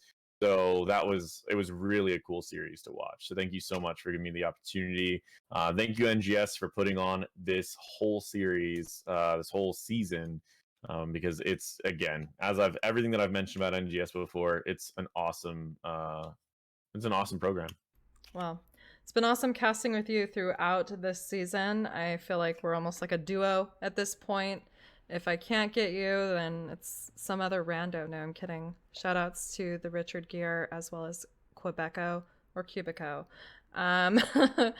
Anyway, with all of that being said, let everyone know, if they don't know who you are, where they can find you, what you're about, if you have anything coming up, what to look out for, anything you want. Yeah, so I will be doing. I mean, if you guys don't know who I am, I have a YouTube channel, just a small YouTube channel. But yeah, I do Heroes of the Storm content. I teach people what competitive team comps are. I teach people the meta builds for heroes. I usually break down all of my builds based off of what other competitive players have already done. So I'll sometimes bring in other players when I'm doing that. So I'll bring on players that are known for those heroes, and I'll say, what, like, you teach this to me so I can teach this to everyone else, and I'll break it down in a simple way. I'm used to making very structured videos, so overall, if you ever want to learn anything about the game and you play at any level, I highly recommend checking out my videos, because I do explain from the best players what builds they go, and I do have a new series where I will be breaking down more of the best players' builds over the course of the next few months, and just kind of looking at Nice. it to see how they do their builds. I mean, what's different about their builds versus other people that play those heroes? So You heard it here first. Does this have anything to do with that Urel build or the Cho'Gall build that you always talk about? Like, don't give it Urel away. build, yeah, maybe mention the Cho'Gall build got nerfed, so I don't know if I'm going to mention that one. Well, that's awesome. But yeah, we'll be seeing a bunch of stuff from that. So guys, my YouTube channel, youtube.com/NotParadox. For everything else, just Google NotParadox. You'll find all my other social. I did put his Twitch here in chat. You can also click on his name and click follow. Anything else? That is it for me. All right. Well, I am Slexia. I'm me, and I never say anything clever. So you can follow me if you want. Thanks. This has been I posted my channel in chat too.